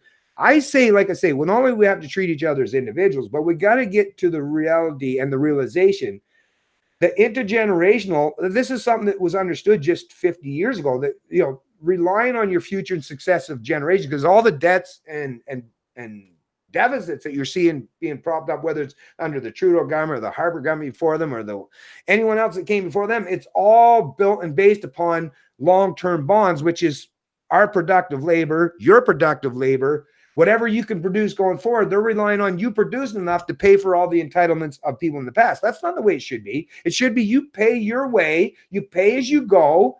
And if the government has fucked you over, which is what has happened, really what the boomers need to do, or at least a substantial portion of them, I don't like to paint all boomers in one light because I recognize there's a lot of good ones out there. So I will offer that caveat and that nuance as far as what I'm saying here. But there's a lot of them. Be careful what you say, man. Be careful what you say here. No, but you know what I mean? Like, if they would carry forward and understand that you just got to allow each generation, and if you do that, if you give each generation the freedom that you had afforded to you, not only will you benefit them, even though it might be scary at first, because you'll see like, ooh, but they'll take off and they'll have all this prosperity and they won't need me anymore. Because that's the other thing with the boomers. A lot of them, they're like, I need my kids to still rely on me. Right? But it's like, if you give them their freedom and you let them kick them the fuck out of the nest now, even though it might be hard on your heart right now, it's like, oh, they've left the nest and they don't rely. Well, but at least they'll be in a position that they will be able to take care of you. They'll be viable enough to take care of you at some point in time when you genuinely need it. To me, a lot of these people in the boomer cohort that are just thinking in the short terms, like you're fucking, not only you're fucking yourself up and your kids, but even the potential for their offspring and even having grandkids or great grandkids, because that's another thing. There's a lot of young people today that are so straddled with these goddamn debt obligations that has been imposed upon them, because education shouldn't even be as expensive. The fact that we live in the information age and people got to go out and spend tens of thousands of dollars to be educated and informed when you could get it online for like pennies on the dollar. To me, that's already to me, that's like, what, you want to go take the fucking horse and buggy into town when you got a Lamborghini sitting in the driveway? What are you, a fucking idiot? Well, it's all a scam, the education, oftentimes, just to like for instance, like lawyers in America, right? It used to be a lot cheaper to be a lawyer, because what you would do is you would apprentice underneath a lawyer, and that's what some people can still do. You're still allowed to do, I think, in California. That's like, what's her name? Kim Kardashian is going to take the bar exam to see if she can be a lawyer. That's one of the only states that you can do that, but that's how a lot of things used to work. And you'd actually be a much better lawyer learning off of somebody who's done some stuff, as opposed to the way things work right now, where the schooling thing is just a huge scam. It's by universities. They want you to go to universities to become a lawyer so that you could pay them a lot of money to do it. Whereas before, like I said, it used to be a lot cheaper. Same with doctors, all this stuff. They have to go through all these years of education where, it would be a lot cheaper if they just apprenticed and did all these other things. And, but that all, at one point, I think healthcare used to be so cheap you could pay for it with one day's wage in America. But then the doctors went to the government and were like, we want more of this, and that. And it gradually increases the price of everything, right? Everything you subsidize gets profoundly more expensive by sheer fact that you're subsidizing. Right. It's really hard to break that mentality. And, it's like, I don't want to shit on the boomers or anything like that, because it's like, there's been many gradual steps along the way. And they were under tons of propaganda and stuff back then as well as we are today. Mm-hmm. That really colors our perception and our decision making. You look at these people that go to university today, like, I didn't go to university, so that's probably a good thing to some extent. I wasn't propagandized, but it's amazing what they teach people these days. And you're like, wow, there's a huge uphill battle if you were put through the whole system. And most people believe authority figures just naturally, so they're gonna obviously believe their teachers and all this stuff, all the people around them, the TV, their celebrity friends, like Cardi B, who drugs and steals from men. They're going to listen to their political advice, etc. Right? And there is a gradual dumbing down of civilization, and that is a direct relation to the state and welfare, which is breeding stupid people, dumb people more and more. Because what do you expect? Of course, if you give money to people who make bad decisions, like what do you think they're gonna do? they're gonna take that money and make more bad decisions. They're not gonna raise their kids properly. Their kids are gonna be, single mothers have on average lower, like a 90 average IQ, right? 80 to 90. Not all, right? But so what are we doing in civilization if we're giving money specifically to this group, right? At one point, single mother rate was minimal, right? Minimal. And then we decided, hey, let's start a government program to help these people because, hey, we're rich. We got lots of money.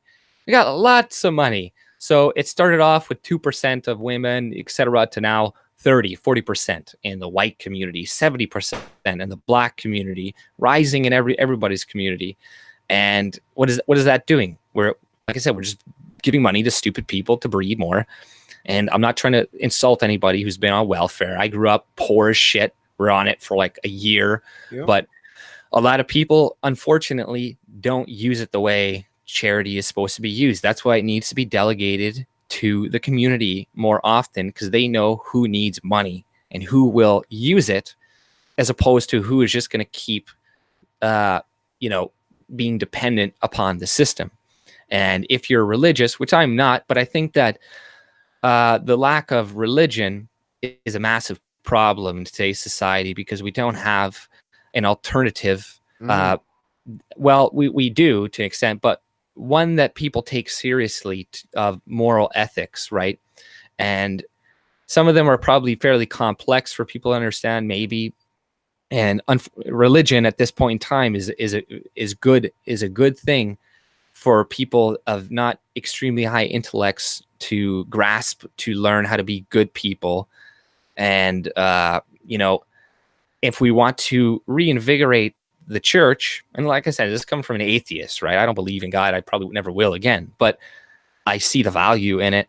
And I see the destruction of Christianity and the effects it has had on civilization, on people. Because if you're not given an alternative of morality and ethics when you leave the church and Christianity, then you become a cultural relativist, a nihilist, etc.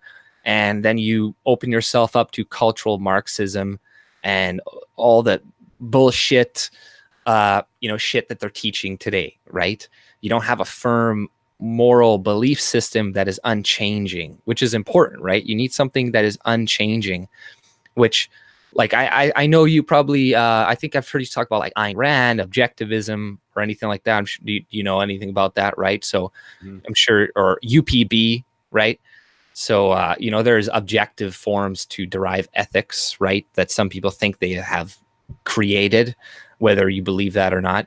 But so there are other forms of that, but at this point, there isn't. So how do we do that? How do we reinvigorate the church again? Well, you got to get rid of welfare. You got to get rid of this shit, because this will increase, pardon my language, increase the role of the government, of the church in people's lives again. And they'll be the ones donating, charity and all this, getting in people's lives. And then you'll see a resurgence in churches and all this other stuff. And it's really hard to help people, right? We all know that. It's really difficult to help people. You can't just give people money and it's going to fix their problems, right? So that's why it needs to be more communal. That's why the whole centralization of welfare and the fact that it's people making decisions that live in Ottawa or, some other major city or whatever that doesn't know anything about your community and where it's going.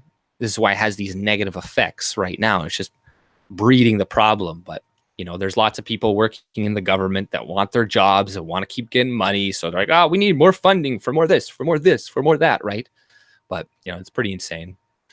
Yeah, well, it comes down to it always results and resorts back to the incentive structure, right? So like you're saying, whether it's education or any other aspect or area of our life, is the minute you subsidize any particular area, well, then you're just going to see a ramp up and escalation of people that are going to take full advantage of that. So whether it's the welfare state for single women, or it's incentivizing people to perceive government as their ultimate authority, because that's the one thing that I understand as a Christian is, as much as I reject a lot of the stuff but that's the thing, you got to be able to separate the chaff from the actual objective stuff they're trying to teach you. So morals and ethics are concepts that are easily derived if you think about them critically, whether you do it from the secular world, such as UPB or Ayn Rand's objectivism. They can be universalized because you can see how well they do that.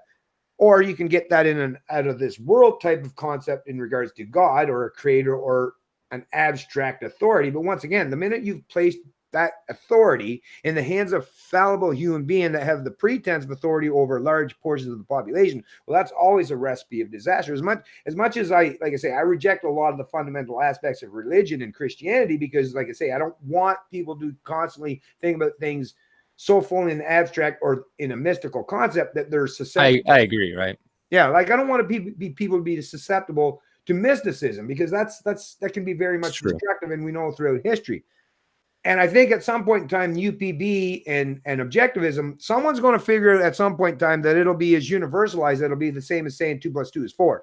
I believe that is what the future entails, and we'll be able to escape any forms of mysticism that we've used to dominate how we perceive and how we interact with each other as far as morals and ethics in the past. Like I said, those were great ways to do things in the past, and I guess they worked in some way, but we've seen the detriment of them. At some point in time in the future, I think it'll be a scientific endeavor, and people like even Brett Weinstein and what Dad said, even as like an evolutionary psychologist, these people are even trying to figure out how we can adopt God, but not using the term God, but the creator, or some kind of a gene, something into the scientific realm that allows for objective philosophical universalities in regards to morals and ethics. That's the transitional period we're at today, is how do we take it out of the mystical realm and not place it in the hands of fallible human beings, because as we recognize, this is terrible. But how can we make it so universalized that people will accept and embrace the reality that don't hit, don't steal, just like they do as 2 + 2 is 4. 2 + 2 is 4 is so universalized today because it's built and entrenched on universally objective hypotheses that are testable by each and every one of us. That's how we understand it's universal, is because I don't have to rely on AJ telling me that 2 + 2 is 4. I can go grab, right, this and this and this and that, and like, if I call that 1 and that 2 and that 3 and that 4, well, I can figure that out all on my own. I don't need someone to tell me how to do it. I just need the formula, how to come to the equation.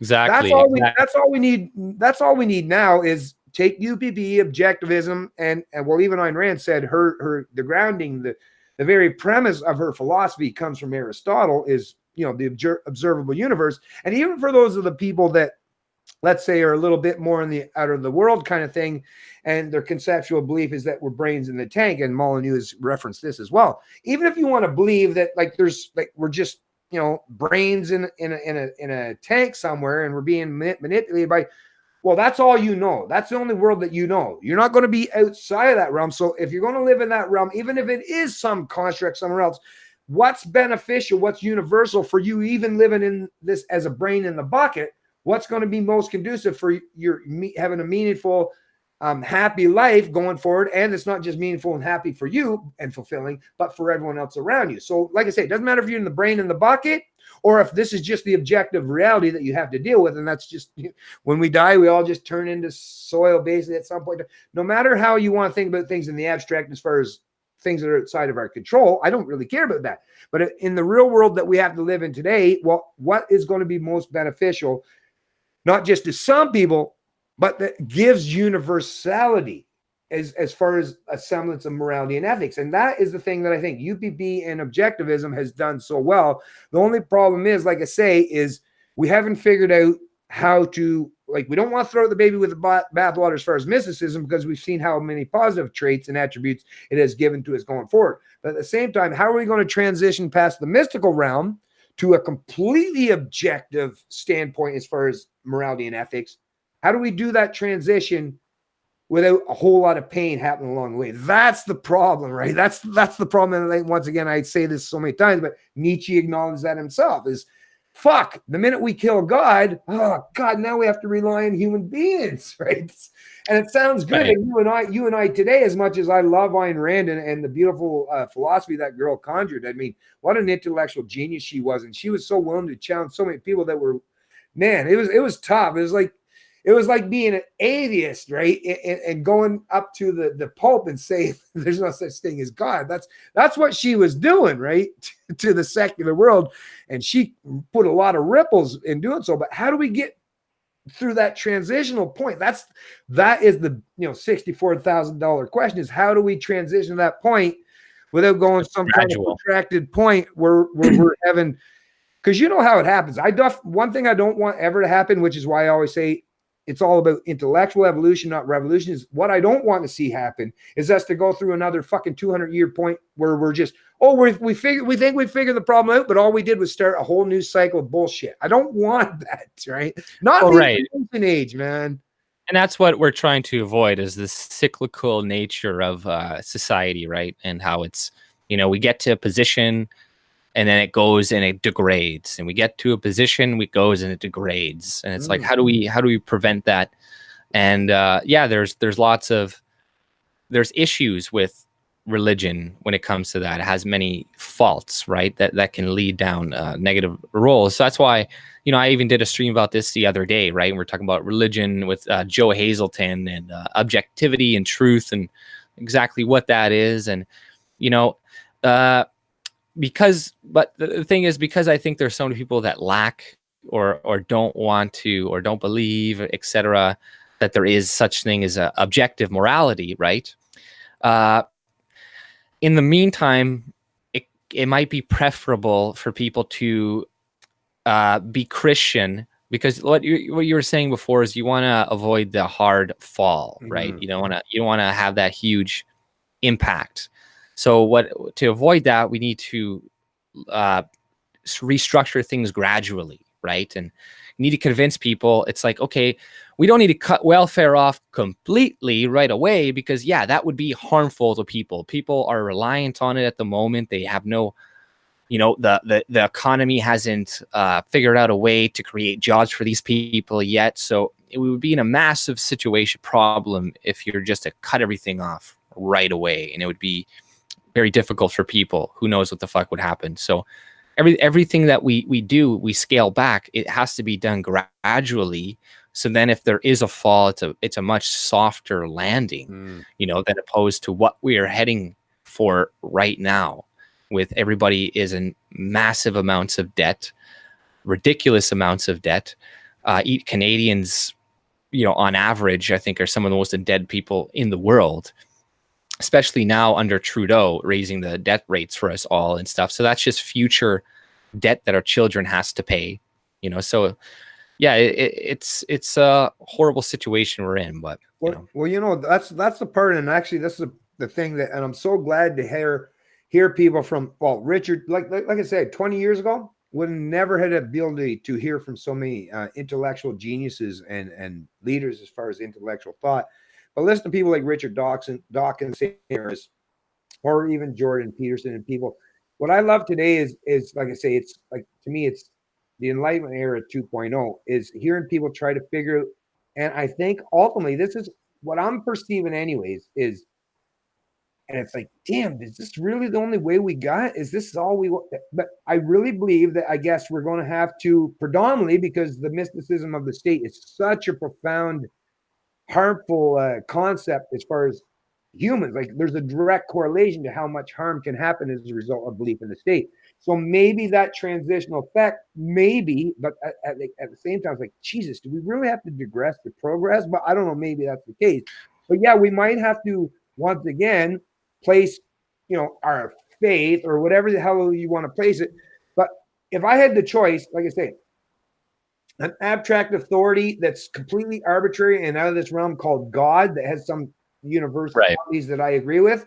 If I have that choice, or some fallible human being, or some government that doesn't even abide by their own rules, morals, or ethics, I'm going to pick the God every time. And I'm not, like I said, not that I'm susceptible to racism.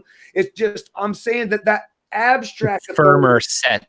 Yeah, it's much firmer set. It's more universalized than anything that you'll ever find in your man-made government. So, God, what can you disagree with the 10 Commandments? Really, if you really dive down and read a lot of them, like, they're generally what you should do, right? Like, generally, lives. You know what I mean? Like, it's more concrete, because obviously they're not going to write these like with caveats and shit like that. But that's just, people are kind of, I think, supposed to just kind of implicitly understand that type of stuff as well. But that's why I like it, because I look at religion as maybe it's true or maybe it's wrong, because I'm an atheist. I'm not a anti-theist, or I'm not saying that I know whether God exists or doesn't. Maybe he does exist. I have no idea.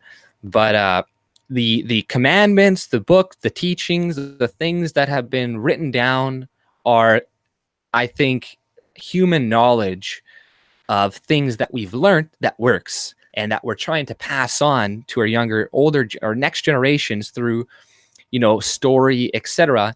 And even adding a religious bent on it may be something beneficial that keeps its structure almost lasting for so many years, right? Like the reason that is, because when it comes down to it, people, they fear repercussions, they fear suffering, and they want to avoid suffering, right? And people want a good life, the very comfortable life. And the thing that religion does provide for people that without it would maybe be very horrible people doing terrible things to others is the fear of eternal damnation. And that I used, when I first became an atheist, I saw like that as kind of being a bad thing and stuff. I was like, that's terrible. How makes the gays feel bad? Like, I don't care anymore. If you're offended, don't be a religious then. Fuck off. I don't care. But it's it's a good thing. People need to fear eternal damnation, because in a lot of other religions, there's a way out, like reincarnation. There's this, and that, where people are like, well, that's good, right? Is it good? Because that may give justification for that person who knows that they may get out of hell one day to do bad things in the current present time. And unfortunately, we live in a society where half of the people have below average intelligence and may need some sort of divine fear of God in order to keep them in line. And if we want to live in a world where maybe one day we could have the potential of a free society, like you were saying before, we might have to regress to progress. It's the same thing that comes with voting, right? Mm. How do we slowly reduce the government without a hard landing? So this may take voting, right? There's a lot of libertarians back in the day said, I'm just not going to vote because I don't want to partake in the system. Me not partaking in the system is blah, blah, blah, blah. But is that really a good idea? Is that really a smart thing to do? Because the politicians aren't going to see you not voting and be like, whoa, what's going on? They're just going to ignore only if most people don't do it. Exactly, which they're not going to do anytime soon, right? So unless you convince a massive amount of people to all at once, like 90% of the electorate stop doing it, which is a fucking hefty task, right? We need to figure something else out. And that may require bending some values in a sense for the greater goal down the line. So like Maxime Bernier, for example, he's a politician and you can vote for him. Now that goes against a lot of libertarians' ideas. Well, you shouldn't vote, but what is the alternative? You know what I mean? It's like we need some way. You can try to ignore politics, but politics won't ignore you. That's the reality. Exactly, right? It will affect your life. Unfortunately, the people who get elected will affect your life. Trudeau getting elected and instituting carbon tax on everybody is affecting your life. It's costing you more money each and every day when you go to the grocery store. A thing of cauliflower costs $7 now. I was hearing in Winnipeg, fucking $4 for a thing of celery. It's just right after the increase. So he's like, don't worry, you're going to get your money back, but they're only calculating the amount of money you're paying in the carbon tax, but they're not calculating the amount of money that you're paying for extra groceries for this, and that. The amount of money that everything more is going to cost, because, you know, a lot of corporations have to pay it too, but they get paid back by the government. So they're double dipping a lot of these things, which is another thing that the government does that helps create monopolies. People wonder, how do these monopolies pop out of nowhere? It's like, you know, they don't pop out of nowhere, guys.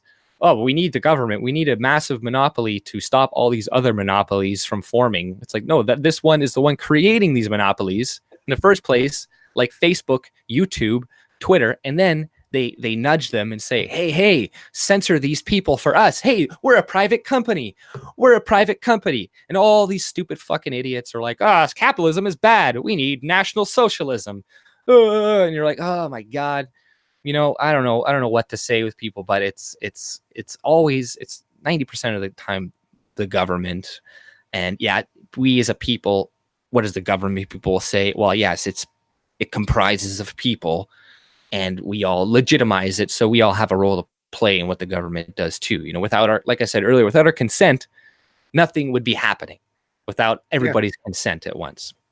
Yeah. Well, I mean, our whole, our whole lives and how we deal with each other is predominantly constructed based on meta narratives and meta stories that we're told, whether it comes from the religious realm or the political realm or your cultural realm, like so your movies, television, radios, or music, right?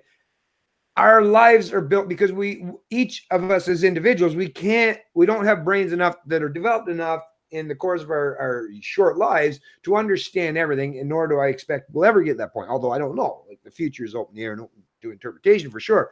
But meta narratives are what drive us as far as how we treat each other. And like you were alluding to earlier, is in the absence of religion, which is once again a meta narrative, a meta story. Well, government now is the construct what people use for the meta narrative and meta story. But when you realize and recognize that that doesn't have that universality, because once again, government, as you suggested, and this is just a reality, it's not even like my opinion or your opinion. Well, government is a representation of monopoly force of violence. That's what it is.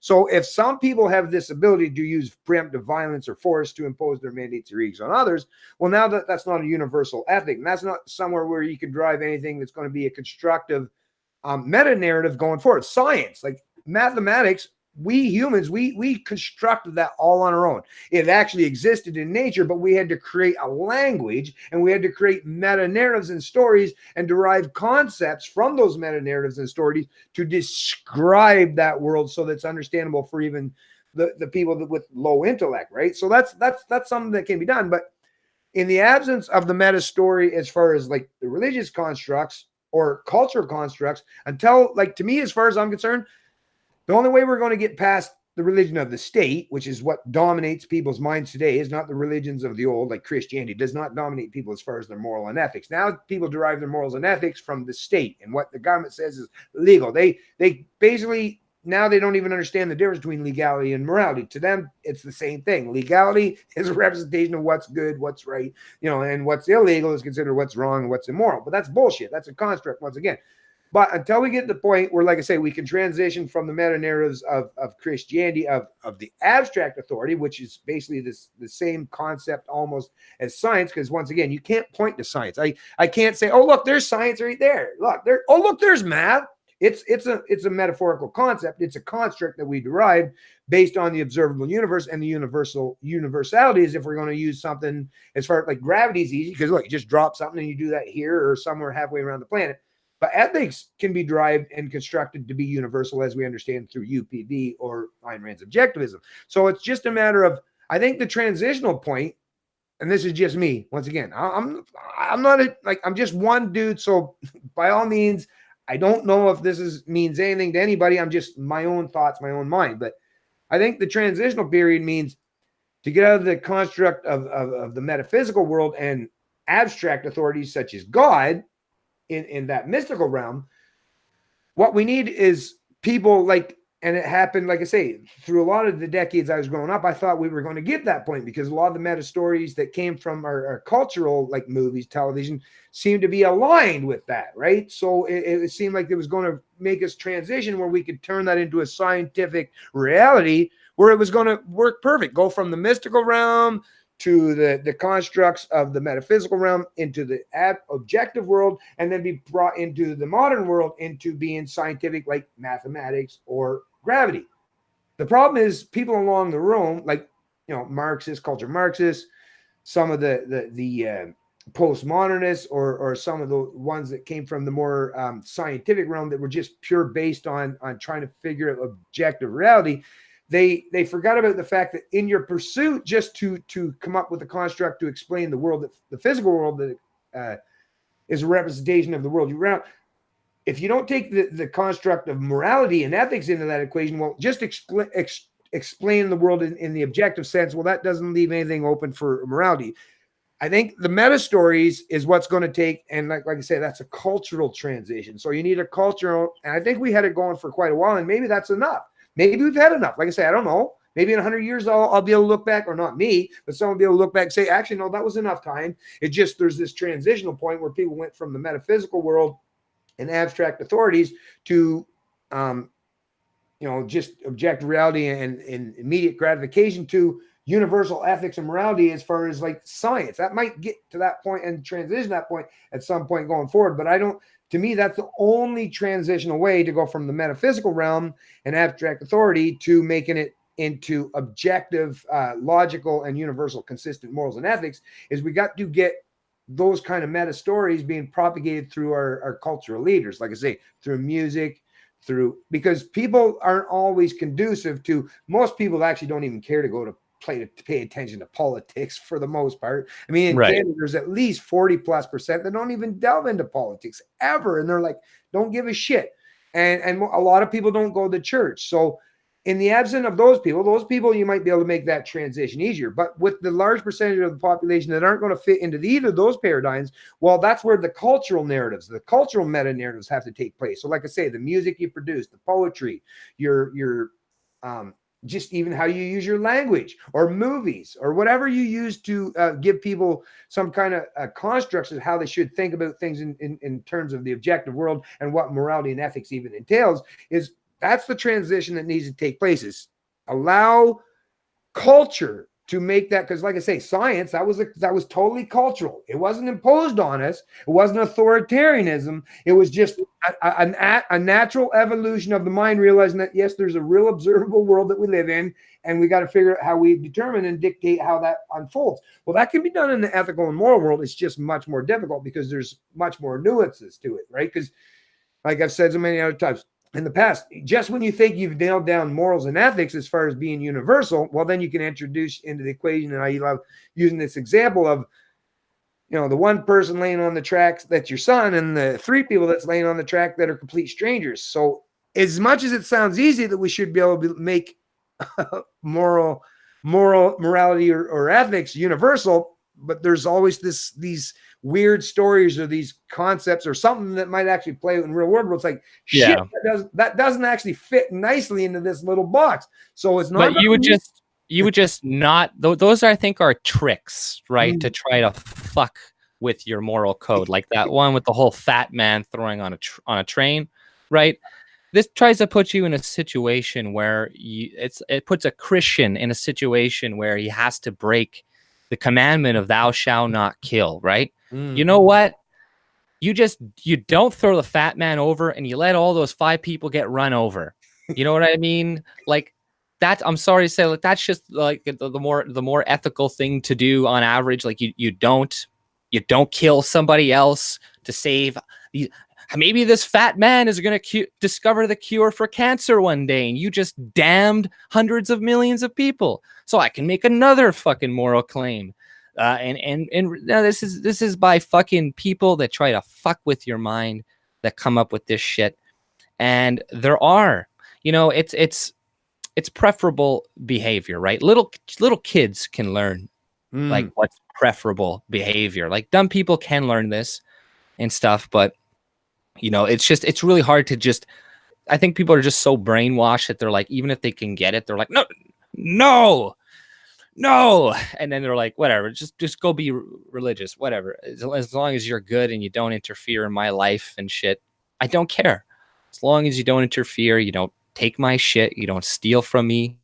I don't care what you believe as long as you don't do that, right? But, like you were saying before, it's preferable behavior in certain circumstances, right? Like if there's preferable behavior, like if your goal is to be healthy, there's preferable behavior to do in that situation for all humans, right? If your goal is to live, there's universally preferable behavior, right? Eating, drinking, and all that stuff. And that's just for actions, right? Not necessarily for ethics and stuff. But what Stefan and that was talking about, he's like, can you disprove, my claim that UPB has a good validity to say that murder, theft, and rape is wrong, right? It's universally preferable behavior. Like, yeah, you're going to find instances where somebody's like, I like to be raped. I like things stolen from me. But on average, most people don't like to be raped, don't like to be murdered, don't like to be stolen from. It's very simple things for people to grasp, right? Yeah. But it seems very difficult, but it really isn't.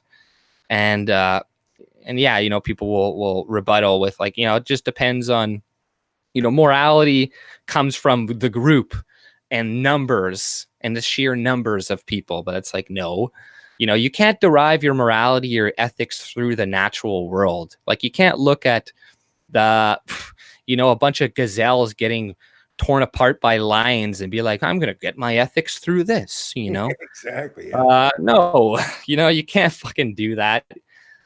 Everybody's wrong doesn't mean you're wrong or something. If everybody's saying the earth is flat, doesn't mean the earth is fucking flat. Sorry if anybody on here thinks that. I'm not saying it isn't flat for sure. I have no idea. I'll look into it more, but we'll see. I don't know, but it's difficult. It's just a hard argument to have with people. But that's why I've almost just resigned to the fact of being like, just promote religion, and we'll try to figure things out as we go. But in the meantime, that will kind of stabilize some things or something like that, right? But and it is a good basic for ethics, right? Well, go ahead. Yeah. No, and you know what you said is so resonates me, because it does actually drive me crazy, and I'm glad you pointed that out. Is when people like, you figure even someone like Stefan Molyneux, or go back all the way to Ayn Rand, or go all the way back to Aristotle. But the crazy part is you have these individual people, and that's what they are. They are individuals, because the mind only rests and resides in each, and there's no such thing as a collective brain, right? We all have individual, but yeah, these amazing individuals derive and construct these amazing ethical stances that takes us out of the mystical realm. And that, yeah, you got these fucking idiots, like literally. And who are these people? First of all, the only people that I think I would take genuinely seriously that create these constructs of, well, what if this person's on the tracks and this person? It's like, wait a minute. Are we so fucking advanced in our morals and ethics that we got to worry about that one in a gazillion fucking chance that you're conjuring up in your brain? How about we deal with the actual real world that we got today and the things that actually do happen? And we get to the point where we're so fucking, we have so many rights, freedoms, and liberties afforded and in front of us, and we all respect each other so much that we just got to tinker around the edges for that last little bit. Hey, I'm totally on board with you there, and figure out what do we do in these fringe opportunities or examples where it's hard to figure out what is going to be the moral or ethical stance. Well, how about we deal with the fact that fucking, like AJ said, like I'm saying, how about the fact that taxation is theft? Can we deal with that first? Can we get over that fucking hurdle first, that you just can't go out and impose your mandates and edicts on, millions of people and plunder their productive income and wealth at your discretion, however you see fit? Can we at least figure that problem out, and then we'll worry about, who gets run over by the train, right? In this one in a gazillion chance. Right. Right. So I'm totally on board with you there, because that shit does drive me nuts. Like, you got people that trying to perfect things. It's like, to me, it's like they're swimming in a sea of shit, and they're right up to just under their nose, and they're like, oh fuck, there's a little piece of crap on the top part of my ear here, I better wipe that off. It's like, are you fucking serious?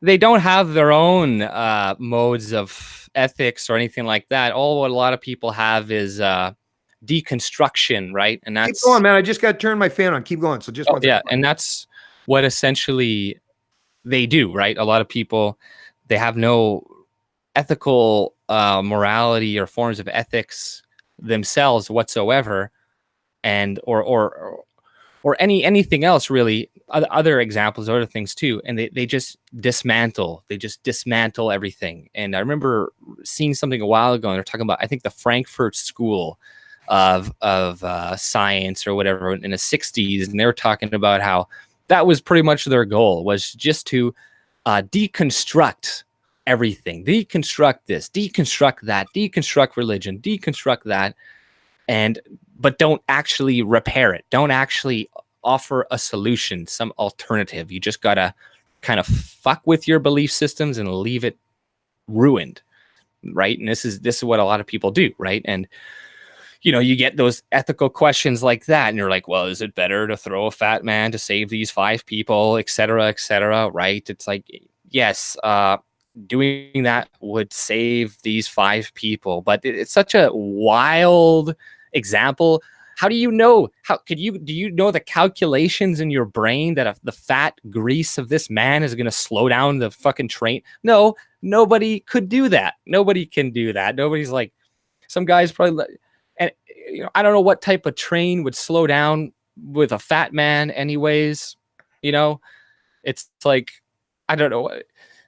Why were they tied there to begin with? Maybe they should have got the criminal who did that. Who put them on the train? I don't know. Like, it's just stupid bullshit. I can't stand it. Well, pardon my language. Oh, no worry. But actually, you know what, AJ, I wanted to actually a couple questions, because actually this has been going off so seamless. I love these kind of conversations. Actually, sometimes it's like you have to have points presented to you and kind of deal. I don't know. It's funny because certain conversations just flow nicely, and this one's one of those ones. But anyways, I just wanted to ask you. So first of all, how old are you? 29. Yeah, so you're a smart dude. Like, I'm just curious what what brought you to this point? Because, like I say, I definitely pay attention to your videos, and I caught you early on years ago. Well, I don't know if it's years ago, maybe not years ago. It's quite a while ago that I noticed your channel. I think it was a recommended or something that happened. And I always look because I'm curious, especially Canadians, because we're such a small percentage of the population as far as people in terms of talking about like philosophical ideas and libertarian. Although there's a pretty good representation, even though we're a small population, there's a pretty decent representation as far as people that have a. So I do recognize that that's something that's very conducive for the Canadian people. But when I see someone like yourself that's young, I'm curious because your mind seems to be so adept and so developed to the point where you understand a lot of the concepts that a lot of people, decades later in their life still have absolutely no grasp upon. So I'm just curious, where did your intellectual development, where did it start? I think after leaving high school, to be honest, right? I was never a very good student. I never got straight A's. Why is it we? Every time I talk to someone, I just curious to ask you that. It's funny you point that out because, yeah, I didn't fucking function well in school either, man, for some reason. I don't know. It was very confining, very restricting for me, and I never liked it. I felt it was, too cumbersome, and it didn't allow like freedom of. It was very. I noticed it was almost regimented and very much about conformity rather than developing a person's mind. Is that what you noticed yourself? Sorry, you were saying about the conformity in people's mind. Oh, like leaving the conform or the school kind of thing, and like, I don't know, I guess when I left, it just is weird. It was like I wasn't at all invigorated in learning or anything like that in school that much. Like in school, I would still read. Like I read books and stuff like that. Like, but more to do with like fantasy or whatever. Lord of the Ring type drits, etc. books, and so I didn't even like. They'll give you a book to read in school, but I'd just be reading that one instead. Like, whatever. But once I was done, I had a more of a passion to start to learn things, and just over time, just being curious. And, I initially started watching people like Richard Dawkins, Christopher Hitchens, all of these atheists, right, that a lot of people dislike now. And I don't like them that much anymore now because like Richard Dawkins, massive anti-Brexit, loser and shit now. And he's just like a elitist. But these people have still taught me a lot about how to think critically about certain things. And, I take many things and then I move on. Right. So I've kind of moved on from those people, but they instilled upon me many different things, with critical thinking skills and kind of like, arguing with, or religious people or whatever. And you learn certain things, fallacies, etc.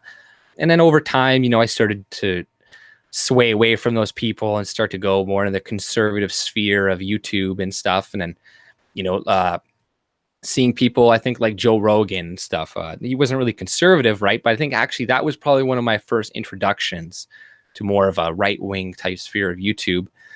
Because he, I think, introduced or interviewed like Stéphane Molyneux or something. I started watching a lot of his content. And I think that, he gets a lot of flack from a lot of different stuff, but I can probably attribute a lot of the way that I think critically as well, and the way I think to him to a large extent, not based on his UPB or anything like that, but just watching some of his shows and how he deals with other people and their problems, and I just try to watch and I learn, right? I just sort of pay attention, watch. I read a lot about news and daily events, and I've always been, interested in, I guess, world politics. I initially started watching people like what's his name, Bill Maher, and The Daily Show when I was like 18 and younger, right? Like that's the people kind of introduced me more to politics and stuff, right? But obviously it's a huge leftist bent.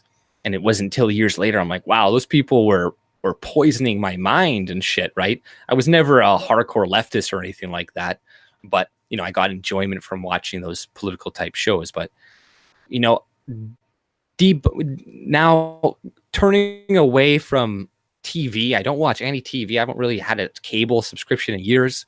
I watch all my shit on YouTube essentially, and you know, learning things from people like you, other YouTubers, doing my own reading, and that's pretty much it, right? I don't have any specific, you know, I don't think I'm too intelligent. I'm not going to say I'm like that. And I think that we learn how to think, and some people, even though they're very smart, don't know how to think, don't know how to critically think, and weren't taught that.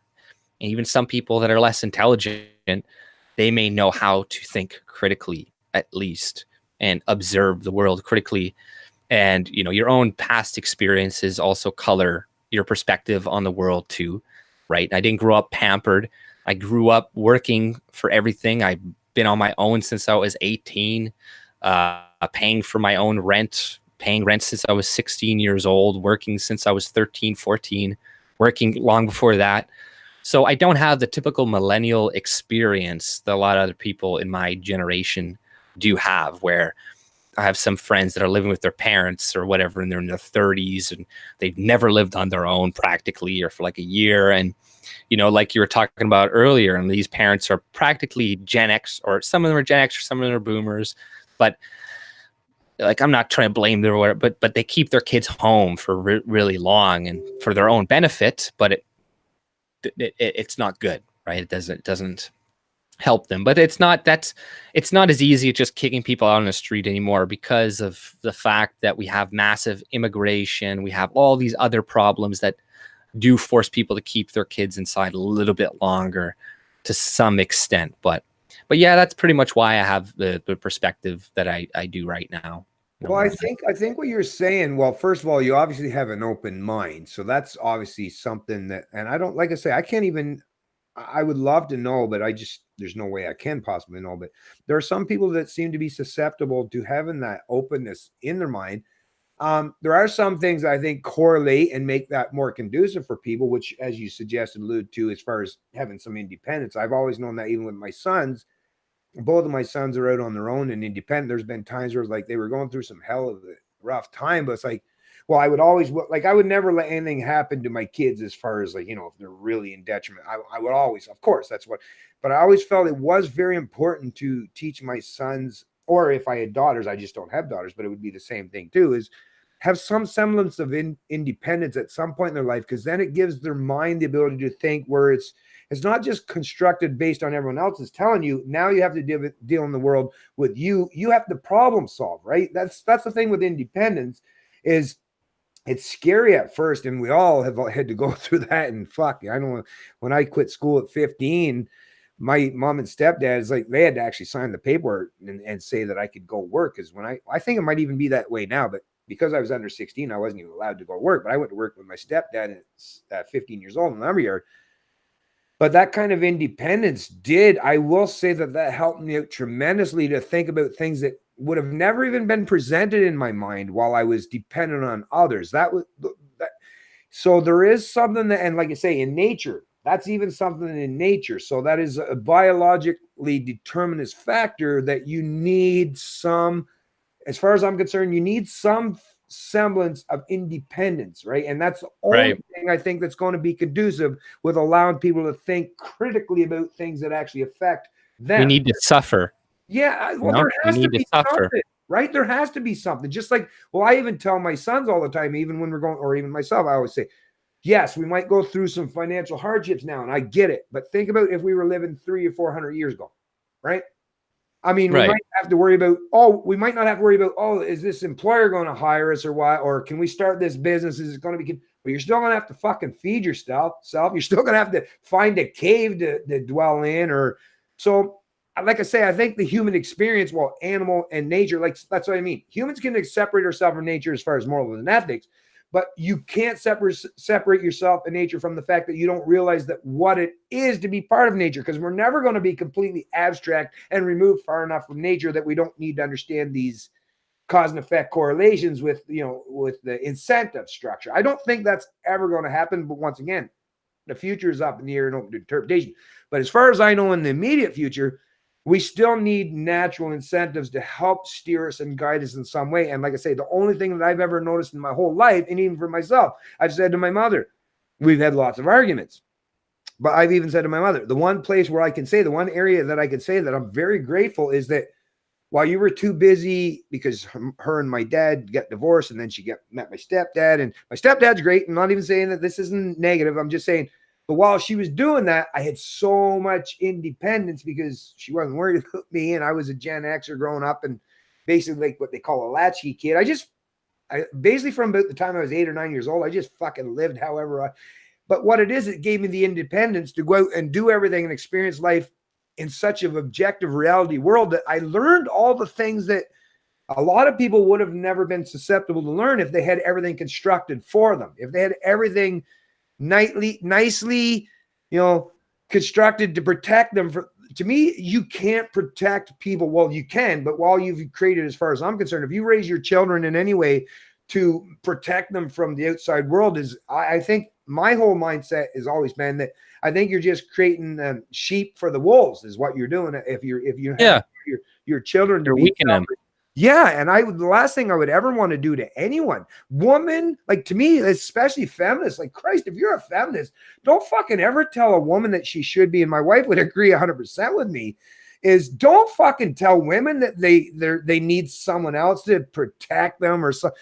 Tell them to teach them to be self-reliant, self-sufficient, but to respect that there are some areas in their life that they're going to need some help, some assistance.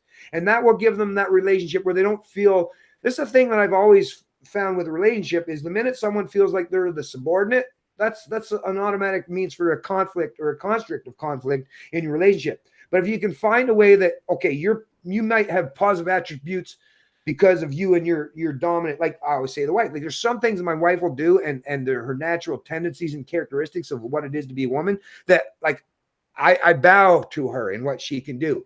But she understands there are also characteristics for me as a man predominantly. And like I say, that doesn't mean it has to be the same for everybody, but at least if we recognize that we can benefit each other with our differences. Because to me, that's what matters is I don't want people to hate each other because they're different. I don't want women and men to look at each other as, oh, you're a man, I'm a woman, we do things different. We should hate each other because we have different ideas and doing things. No, we should figure out ways. How can we take the positive attributes of what the femininity brings to the table? How can we take the positive attributes of what masculinity brings to the table and bring them together? And every time I've ever seen where people have actually done that in the real life, like I say, I've been with my wife for 29 years now. And to this day, there's people, even my kids say, like, would you guys get it? Not a room, joking, of course, but I still have a lot of passion. I'm still very compassionate towards my wife. And what it is because we hold each other to a decent standard. We're not complacent. We're not compliant. We recognize each other's strengths and weaknesses.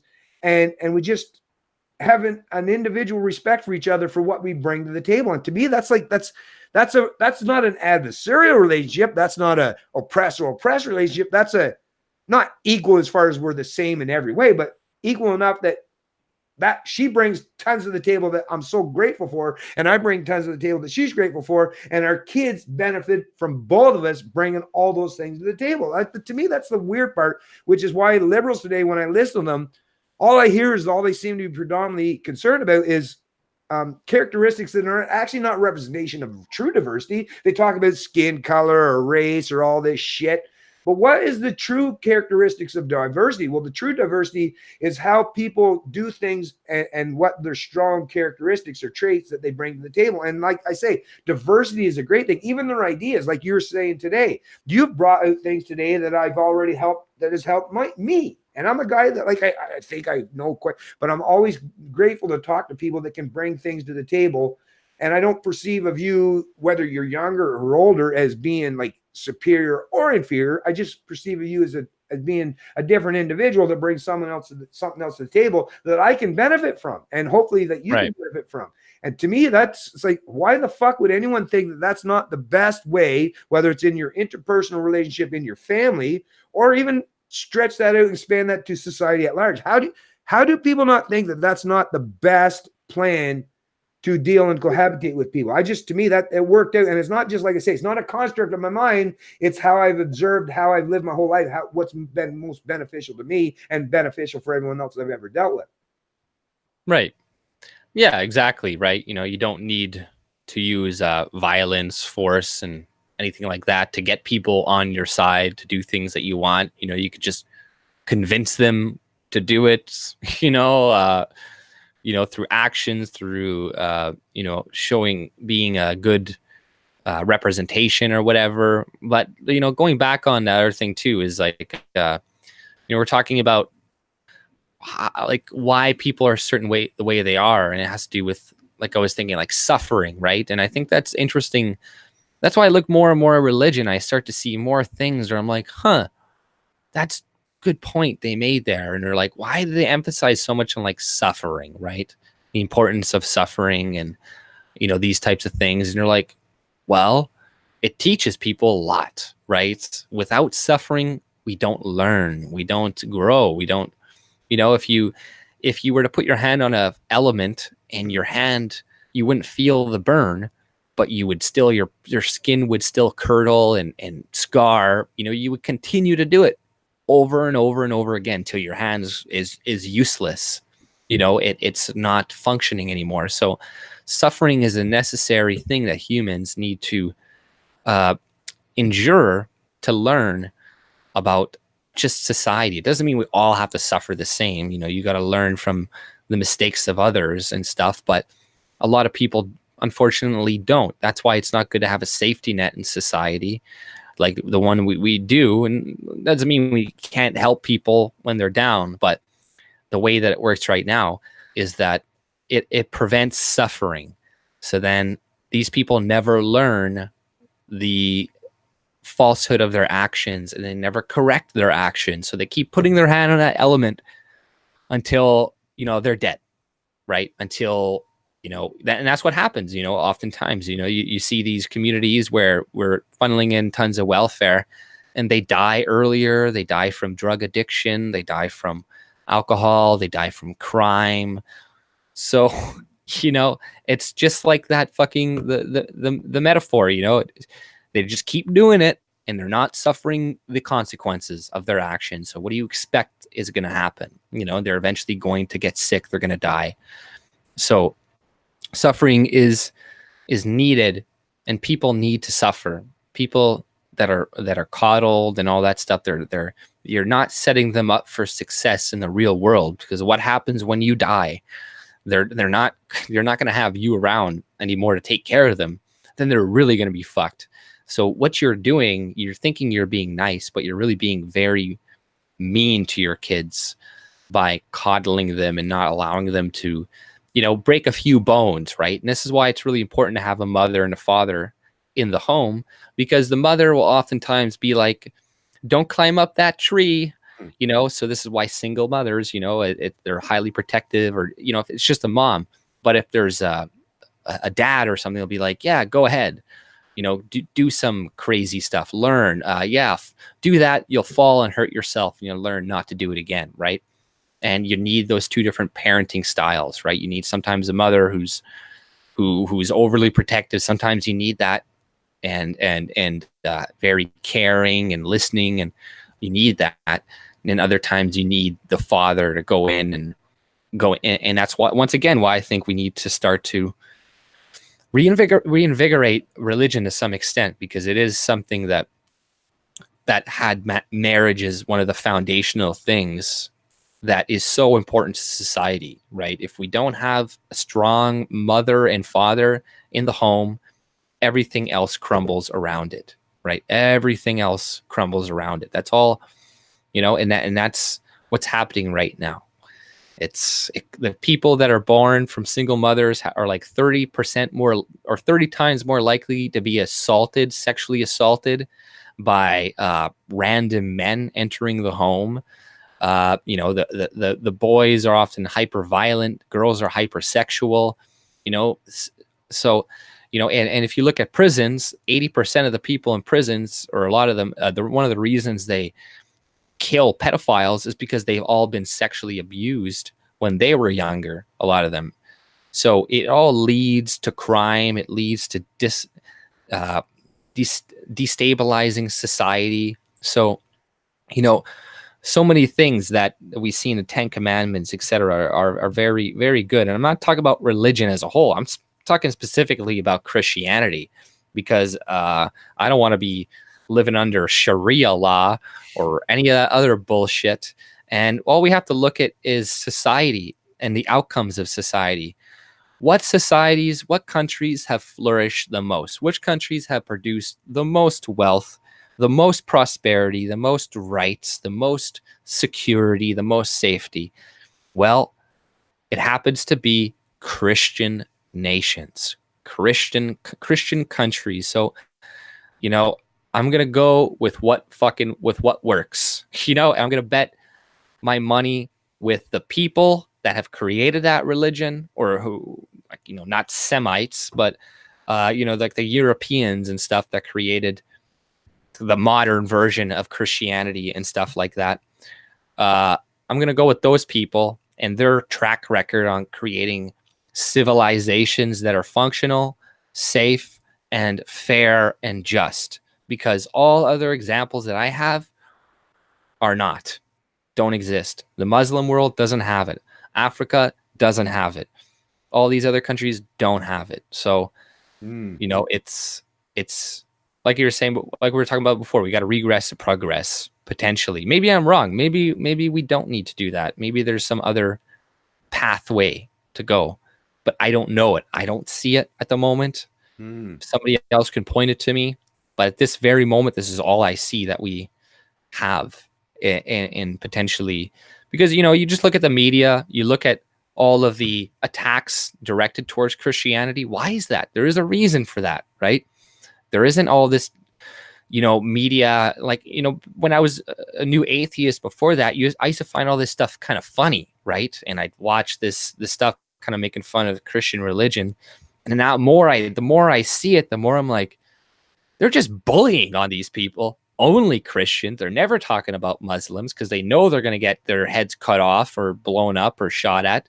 But it's okay to make fun of Christians because they turn the other cheek and they don't retaliate. And, you know, and these are the foundations of Western society. It's the mixture of the Christian doctrine with the old philosophy from Aristotle, you know, Thomas Aquinas, all these people that kind of molded Christianity with these old philosophies, you know, to kind of, you know, have the basis of society that we have right now.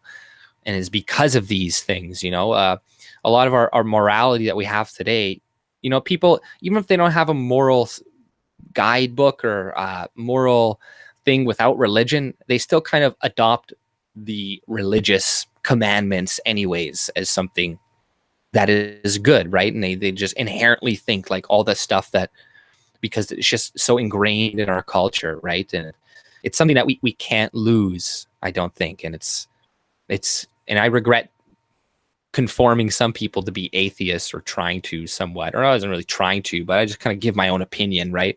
So it's not, I don't really feel too bad because it's up to you to, you know, listen to me, I guess, per se. But, you know, but yeah, I don't know. Yeah. Well, equilibrium, I think, is what you're basically talking about there, is what you're saying in regards to even the father telling the son to climb the tree and the mother telling them to be, you know, a little bit or safety oriented. If they do, is that equilibrium is, yes, that's conducive for, I think, because we have to recognize that there are like dominant traits, like not just as far as characteristics in regards to sex, but even in terms of cultures and things, or even the human experiences.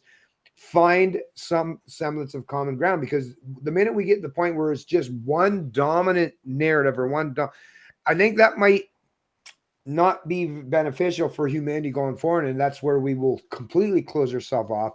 Because like you say, whether it's the father that's saying, hey, climb the tree, or the mother saying, hey, be careful while you're going, well, that child, as long as they've got that valuable input from both mother and father, I think they're going to be the best person that's going to have the ability to climb the tree safely, but still be ambitious and goal oriented, but not be a fool, right? Because that's the other thing. Right. There has to be some common sense, some ground there. So whether it's order and chaos, as Jordan Peterson talks about, or whether it's the yin and yang, right, under the Confucius, or people of Asian descent, or people such as that, it still always comes down to finding some middle ground, because there is no such thing, like, because we live in a world, on a globe, where we're not all the same. We're not the Borg, and I hope we never get to that point. To be honest with you, because damn, what a boring world it would ever be if we're all just a bunch of fucking Borg, where we all just think in one collective way, right, in one collective manner.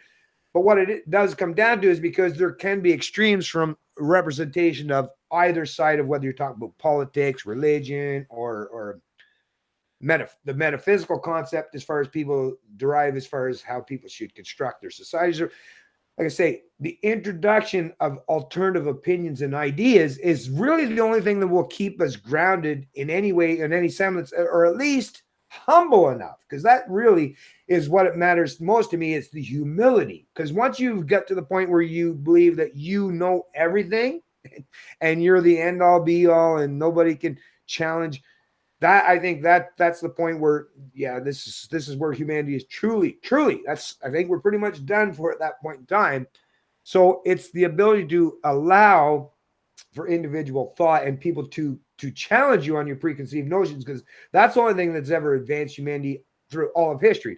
I think I always use the example, and I love thinking about just even driving it in my mind and thinking about someone such as Galileo, or someone that's going around trying to tell the rest of the entire planet, basically, that, oh, by the way, everyone, hey, shocking revelation. Could you imagine being that guy? Oh, right. I was looking through this instrument that I put with a couple pieces of glass and a big long piece of leather, and I noticed that through my own observations that, damn, we're not the center of the universe. Well, pure blasphemy at that particular time to suggest it. Of course, we know, subsequent to that reality, that yes, the Earth is not the center of the universe, as far as what we've observed, as far as scientific endeavors. And these are the things, like I say, that can at least be universalized based on pure math. I mean, you don't have to, figure out on your own if that's true. If you have the money, you can send a spaceship off somewhere and prove me wrong, or prove everyone else. So it's not that someone constructed that as a means to impose it on you, because you'll have the ability to determine whether that's truthful or not. And if someone comes up with new information, well, I'll adopt that to be a reflection of everything, or any thought that I put forth subsequent to that. That's the thing with me. I'm not a dog with this. I just adopt my thinking and anything that I construct in my mind to be a reflection of what should be objective, what should be based on reality, and what should be something that's at least easily provable or universal, as far as what is the observable universe that I acknowledge today. I don't know what's outside of that. Like I say, back to this construct of the brain in the bucket. Well, if I can never get to the realm where I can, see the person that's, created this, construct, or this alternative universe where we're just brains in the bucket. Well, if I can never get to that point and figure that out, well, I just got to, if I got to live in the world that I am today, I got to figure out what's best, what's conducive for that. So to me, I don't want people to be silenced or suppressed. I don't want leftists. I don't want even collectivists. There's some areas of collectivism. Why do you think it's important? Is because people have an in-group preference, because that's a natural thing. That's actually how humans evolved through all of history, is to have a tribe of people that were willing to protect you, and so I'm totally on board with that. The problem is what we see today, and this, and I don't have to tell this much to you, but I'm hoping that people that are watching this video will understand, is people are trying to construct your mind into obscurity, so you're not thinking of what other people are saying, and they want you to take things as if, and that's why they use the terminology is experts, right? That's what you hear today is experts, and what they're saying as far as they're experts is people that are inundated with a construct as far as what's the dominant narrative of the day. But there are people that might not be considered experts. Well, I'm pretty sure AJ or myself, we're not considered experts, but I would challenge the orthodoxy of any of these people that are considered experts. And I might be very much proven to be even more correct in my assumptions or my thinking or the clarity of my thoughts than they are. But why are they perceived as experts? Well, because, like I say, they're regurgitating and repeating the predominant narrative of the day. So once again, as long as we can get a large, substantial portion of the population, and why I'm so glad to have people like yourself, especially a guy like you, 29 years old, is you can hopefully help a lot of young people, old guys like myself. I try and I'll do my best, but we need younger people like yourself to help other people, because the young people will look at you and have much more respect for you and what you say than what they ever will for someone like me or some old dude like Molyneux or something. So at least give them the ability to think critically on these issues. And I think that's the best strategy we have going forward, is just keeping that torch lit and alive. And actually, I don't just want it to be alive and barely lit. I want each generation to fucking make that flame glow brighter, to burn hotter, so that we're not just stagnant in our intellectual development. My God, we live in the information age. We should be taking full advantage, well, which you are. And obviously the people that are watching our video today are. But when I think of there, as far as what we represent, as far as the population, we're like, what, 1%, 2%? No, they're watching Cardi B and football, right? So right. So this is the thing. And I get it. And I'm not even saying don't watch your Cardi B and don't watch your football, but can you at least set aside some time in your life that it matters enough that, like, how we deal with each other socially and economically? Because, you know, that's going to play a much more dominant role in your life than, you know, go and watch Cardi B or watching a football game. So that's all I really care about. And I want to take full advantage of the fact that we live in the age of information and get this information out there to as many people as we possibly can, because I don't want everyone to agree with me. Matter of fact, I don't even want you, AJ, to agree with everything I say. I want you to challenge me every day, because if I'm wrong,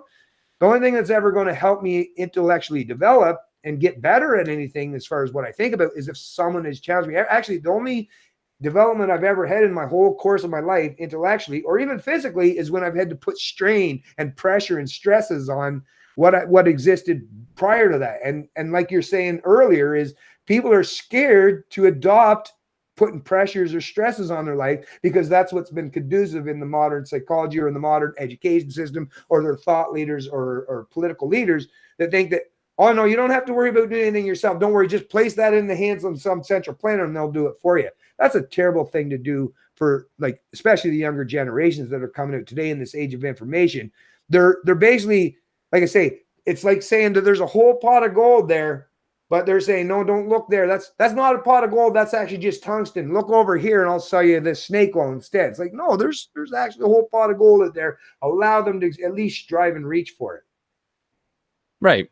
You know, and I like what you were saying before about critical thinking, right? Like, you know, anybody can be wrong. I can be wrong. You can be wrong. We all have to have the humility to understand that, and the open mind to admit when we're wrong and to change our positions depending on the facts of the matter, right? So that's why it's like you don't even need to tell people what to think. All you need to teach them to do is how to think critically, and most people will make the right decision when it comes to, if they actually know how to think critically, how to analyze information critically, analyze what people are saying critically.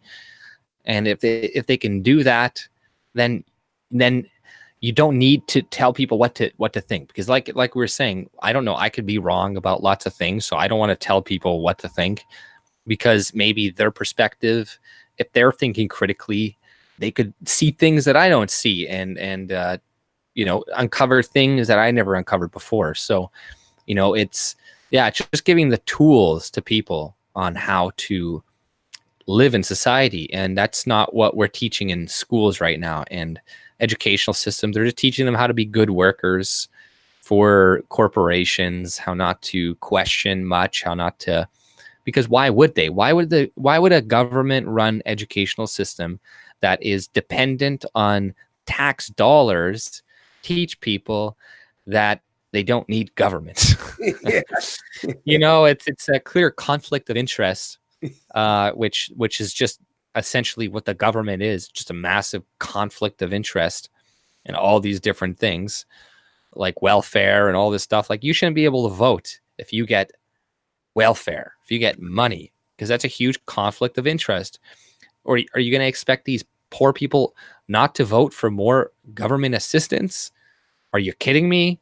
You know, this is why the Republic and all these things initially only allowed, you know, landowners to vote. Now, I don't think we should go to that extreme, because then it would be like the Chinese and a few other people voting in our elections.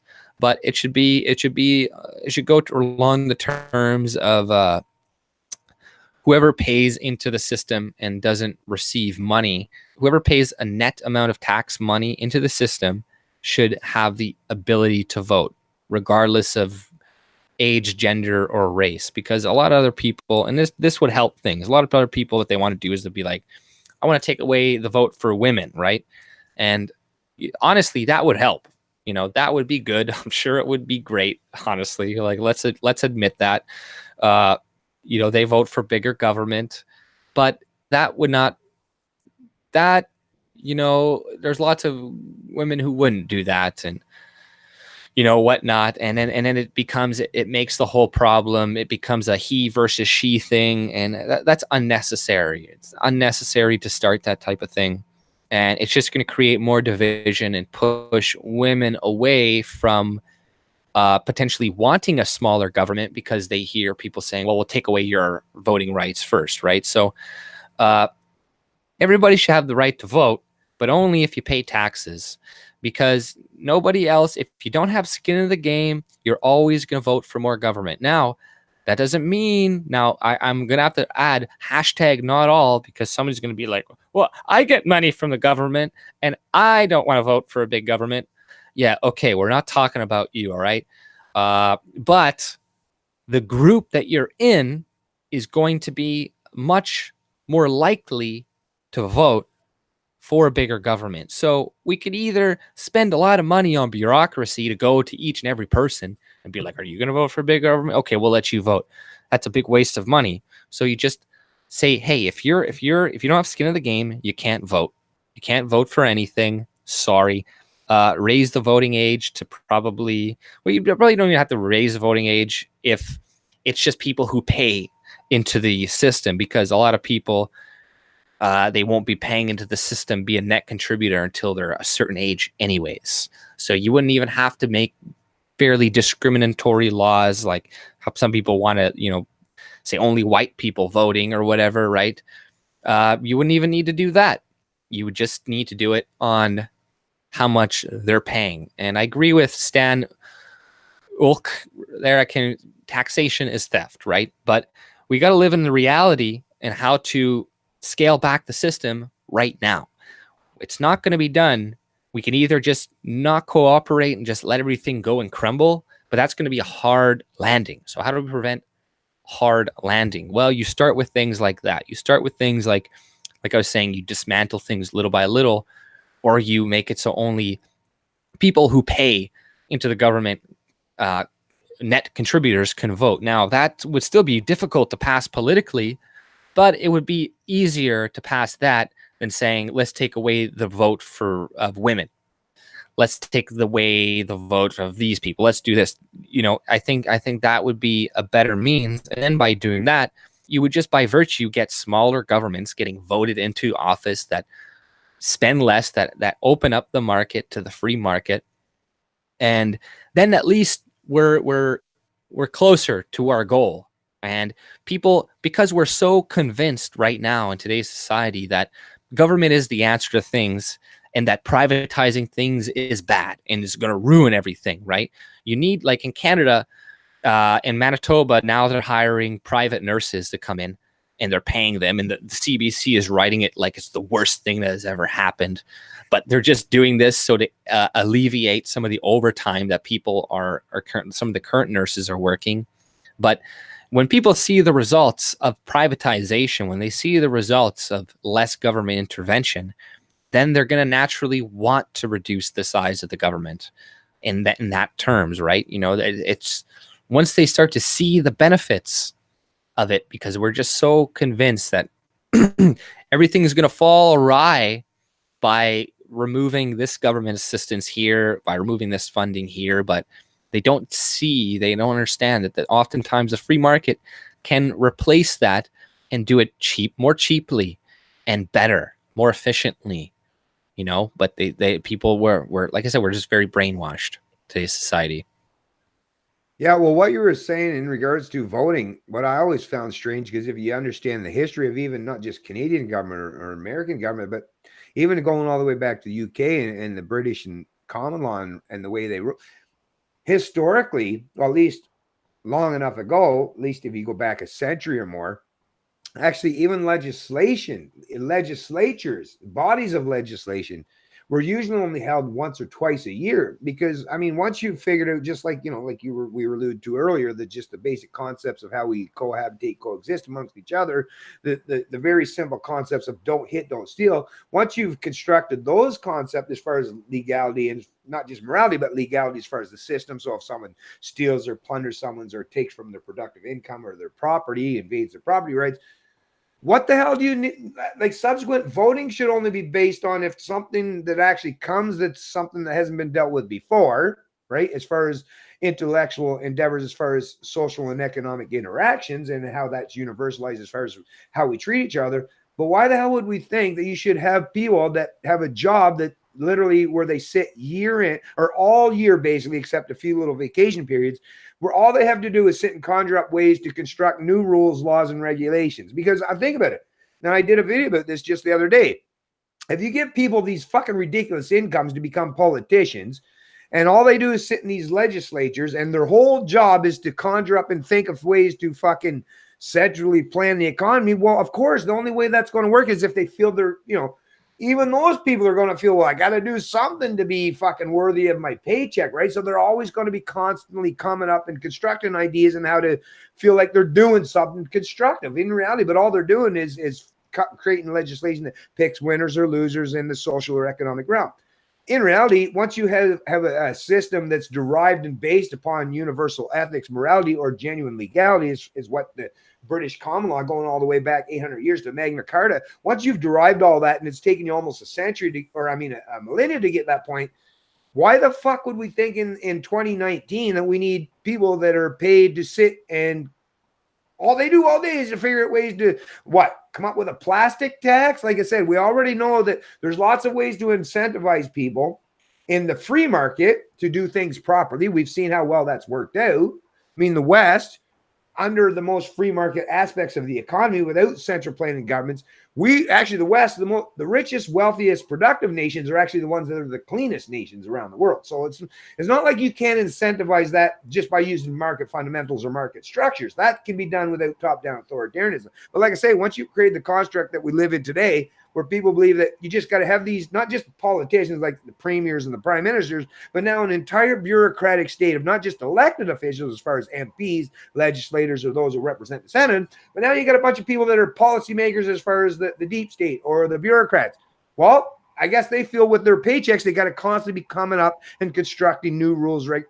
This is the problem, is you've got, once again, the wrong incentive structure where you have people that they're always and forever thinking that they got to delve in to dictate and determine or be the ultimate arbiter or decider in how people's social habits, how that results as a consequence of their interactions. In reality, if you allowed people to do it properly, they'll figure out a way. Most people will figure out a way. Now, if someone doesn't figure out a way and they do use, like, you know, violence towards someone, well, that's where, like, government, or, well, I don't even think you need to call it government, although right now that's what people believe it is. So, okay, the current paradigm of government, then use their courts, their arbiters.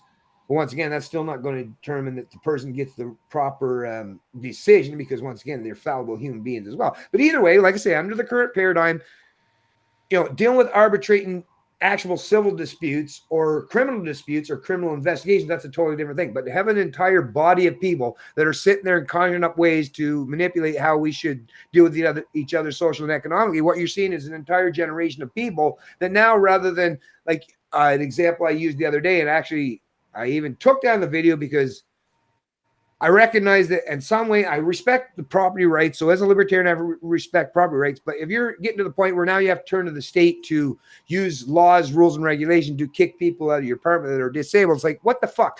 You should be able to find a way, because if there wasn't some central plan and arbiter that gets to, you know, pick a loser in that situation, well, the participants would have to figure out a way to come to some kind of resolve and dispute resolution that would be beneficial to each other. Because in a market fundamental, if the tenant, let's say, or if the landlord did something that was completely outside the realm of ethics or morality, then, well, they'll find out quickly that a whole lot of people won't even want to deal with. So they'll suffer an economic consequence.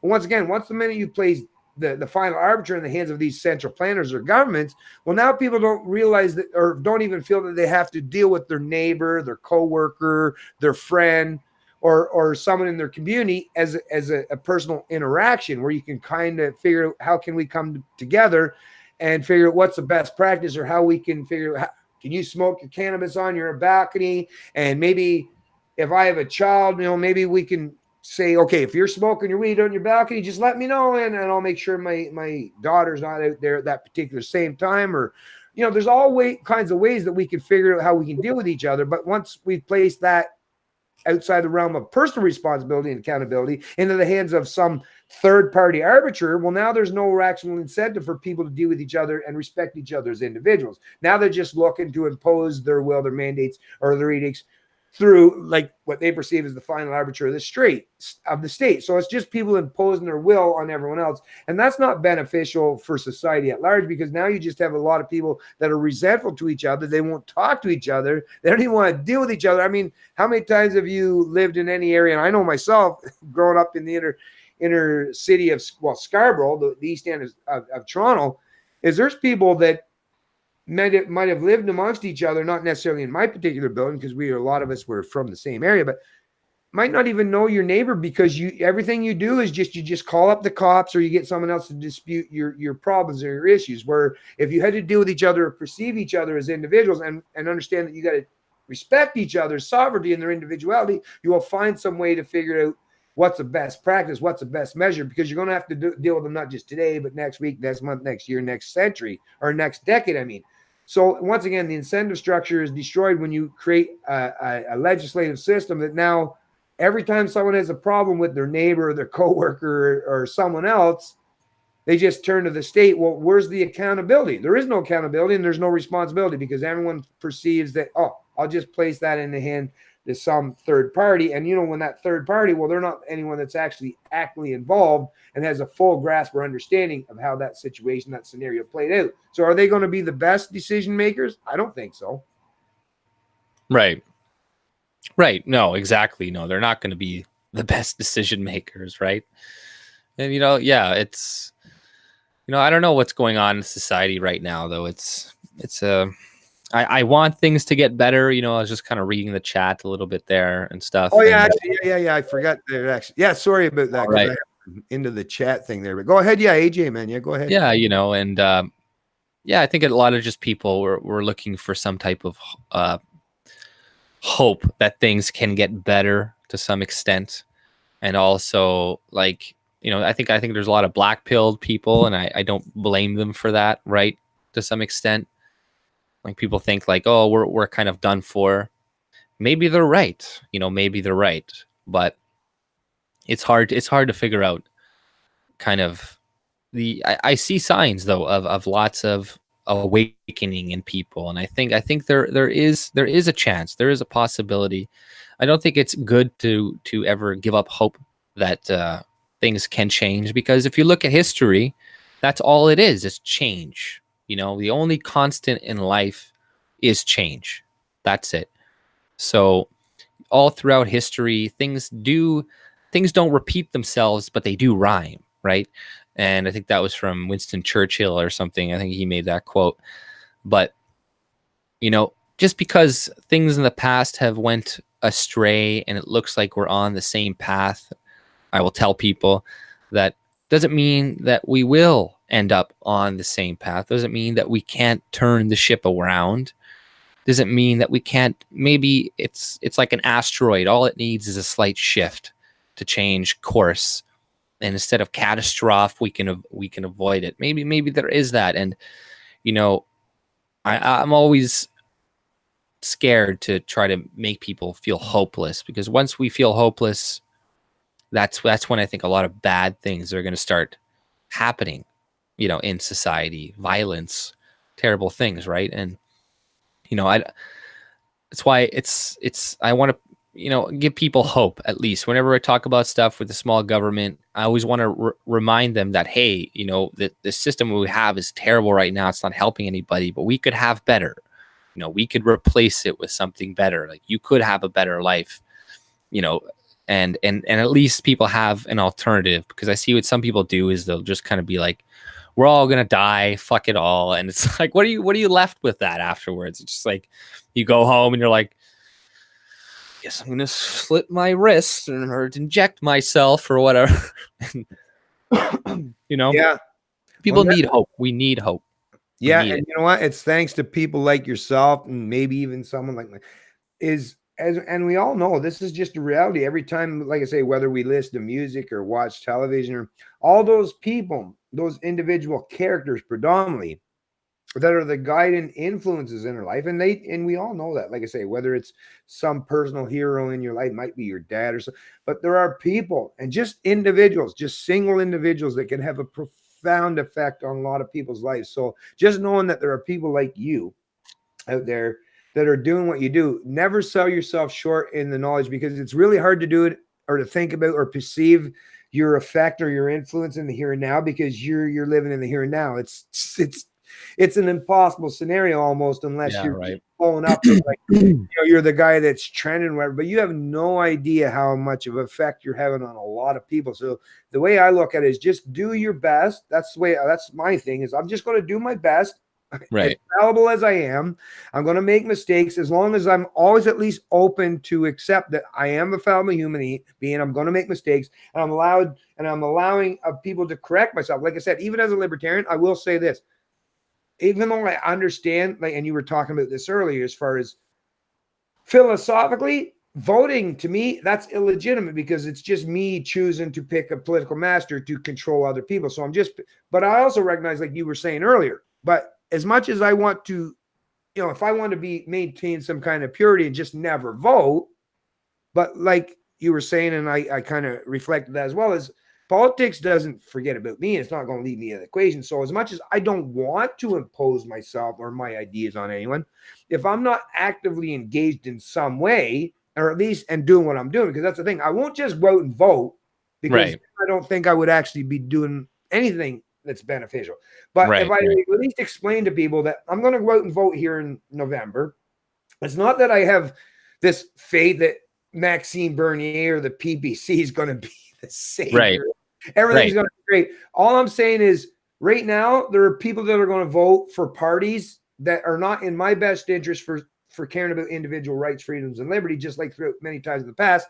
People are all about collectivism these days, and because there's a lot of people that rely on the collective redistribution aspect of the state, there's a lot of people that are willing to forego my individuality and my sovereignty and respect me as an individual. So I can't deny that. I can't reject that and say, oh, I'm just going to be the guy that sits on the sideline and just claim some kind of moral superiority. Well, what the fuck? That ain't going to do me any good. It's not going. So I'm going to try to push back. But at least if I explain myself to people, that at the very least, I don't want to trick people and say, you should go out and vote because that democracy is great. Because to tell you the truth, I don't. Right. I agree. Majority and popular, like, what the fuck would I care what 51% of the people, like, to me, that's bullshit. Right. But a lot of people are susceptible to that belief. So all I'm saying is, I want to do what's best, not just for me, but what's beneficial to society, or at least to slow down the progress of the authoritarianism, because this is what we've seen in the past. Now, like you were even alluded to earlier, maybe it might even turn out that those of us that are trying to slow down the pace, like make it more gradual as far as the rise of the rampant rise of the state, maybe actually we shouldn't be trying to slow or impede or hinder it and let it ramp up, and maybe we need that fail. Maybe we need to rip that fucking Band-Aid off. But because I'm not the kind of person that believes that I know that, right? There's no way I can say that I know that conclusively. And if I even chose to make, if I was some leader, would I want to make that decision? No, because I don't know how many people are going to be harmed along the way. And I don't want to cause harm to people needlessly. So what I'm saying, the only thing that I can offer, and I think even yourself, all we really genuinely have to offer is to give people good, decent understanding as far as morals and ethics and how we should treat each other and give people respect. And then, I don't know, the world's going to play out the way it's going to play out, but at least I can always say, and I can feel comfortable in my own skin, that I at least tried, and I strived to give people enough information that I thought was good, that gave them the mental capacity and the intellectual capacity to think things in regards to governance more critically. And like I say, they still might make the wrong decision. They still might make decisions that are terrible, But that's all I have. Authoritarians, they get this thing where they think that, oh, if I just grab the reins, and some of them even have good intentions, right? But Right. the road to hell is paved with good intentions, which is why when people say, well, you should run for government. No, because I think actually I can be much more efficient, and my message is much more accepted when I'm speaking, because I can speak Yeah, honestly and forthright, because I'm it's not a true. politician, right? So I think people will actually respect what I got to say as not being a politician, as opposed to if I was someone that was running to be a politician, because then they would look at me, I think some of them, as being hypocritical, because I would be now benefiting as a direct result of the state. Now, I think Right, I'm right. one of those people that I'd probably be able to hold off pretty good. But even myself, I realize that no, I'm not perfect. I'm fallible too. And I'm pretty sure that all that money might even have a corrupting nature towards me. And I don't want to put myself or place myself into a position where now I have become just one of another corrupt person, because we definitely have plenty of those people. So all I want to do, and I'm sure you want to do this as well, is at least take advantage of this beautiful era we live in now, where just average dudes like you and I, like nobody's, like, well, I mean, for me, I won't say for you, but for me, I'm just a nobody, but I have this amazing ability now to say what I've got to say and spread the kind of things that I talk about to thousands of people in real time, in just a Right. gradual time frame, and it's all voluntary. So to me, it's like, well, I'm doing that. And as long as I'm doing that, at least I feel comfortable in my skin. I'll be able to feel good that I'm doing what's good, not just for me, but like I say, it's not just for me. It's for my family. It's for my kids. It's for my potential grandkids. And if I can do that, and people recognize and respect me for that, like I say, it's leading by example is the best thing you can do, because if you finger wag at people and tell them you got to do this, chances are they'll probably turn away from you. But if you lead by example and you do it yourself, maybe they'll be more conducive to accepting and embracing doing that for themselves, because they'll realize it's a good winning strategy. Right. Well, yeah, like as we know, it's you can teach people to comply with force. You can teach them to do what you want by beating them, but it's harder to teach them to understand things through force. It's better to teach them peacefully, not violently.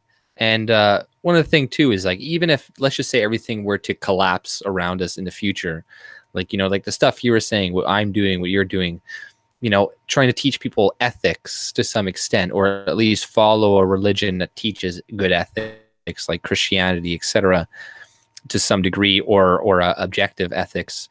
It's all about, let's just say, the world, Canada, were to collapse. Would you rather be surrounded by authoritarians who don't believe in ethics and morality and think theft and murder and all these things are good?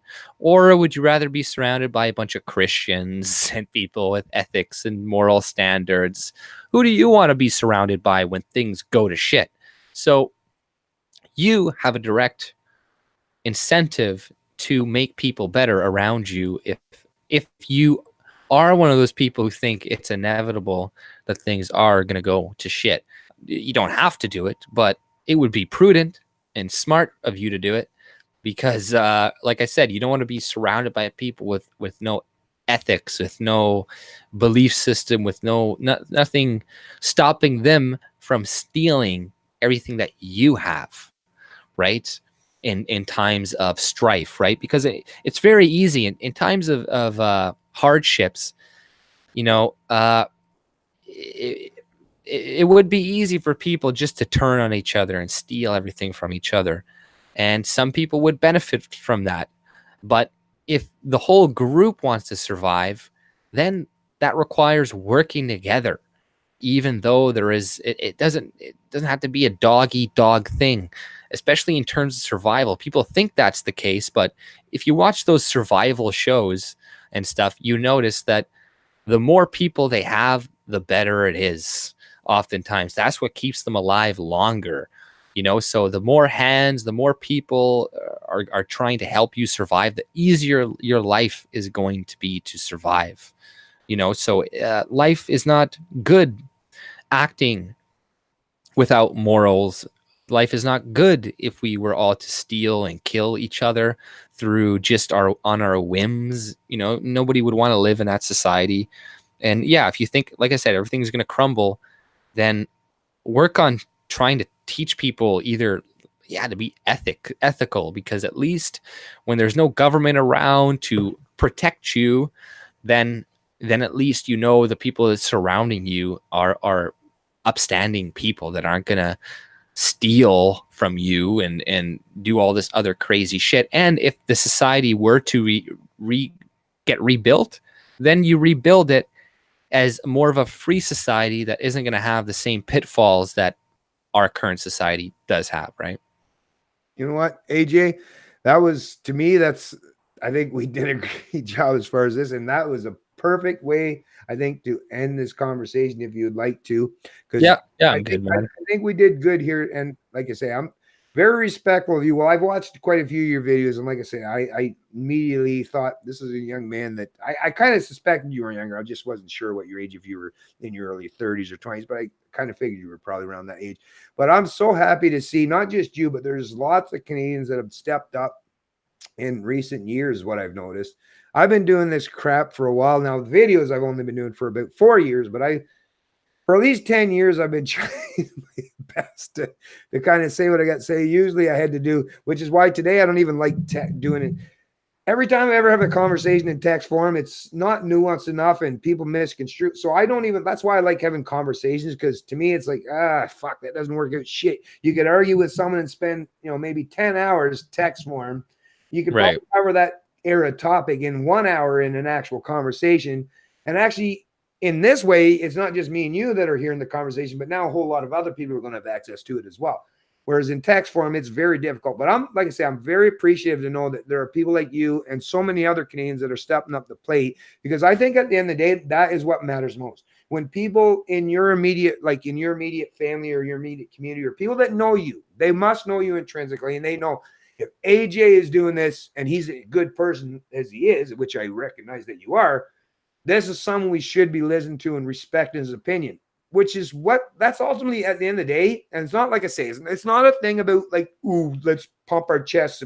But a leader, the very definition of someone that wants to be a leader in any way, means that to be at the top of anything, to be a leader means that you're isolated and alone for a lot of time, which is why it's hard for us, which is why it's nice to be able to reach out to others that are trying to be leaders in any way, as far as thought or intellectual endeavors or philosophical endeavors. So it's nice to see people that are doing that and at least have the ability so we can talk to each other and give each other some perspectives that we can build on each other's information.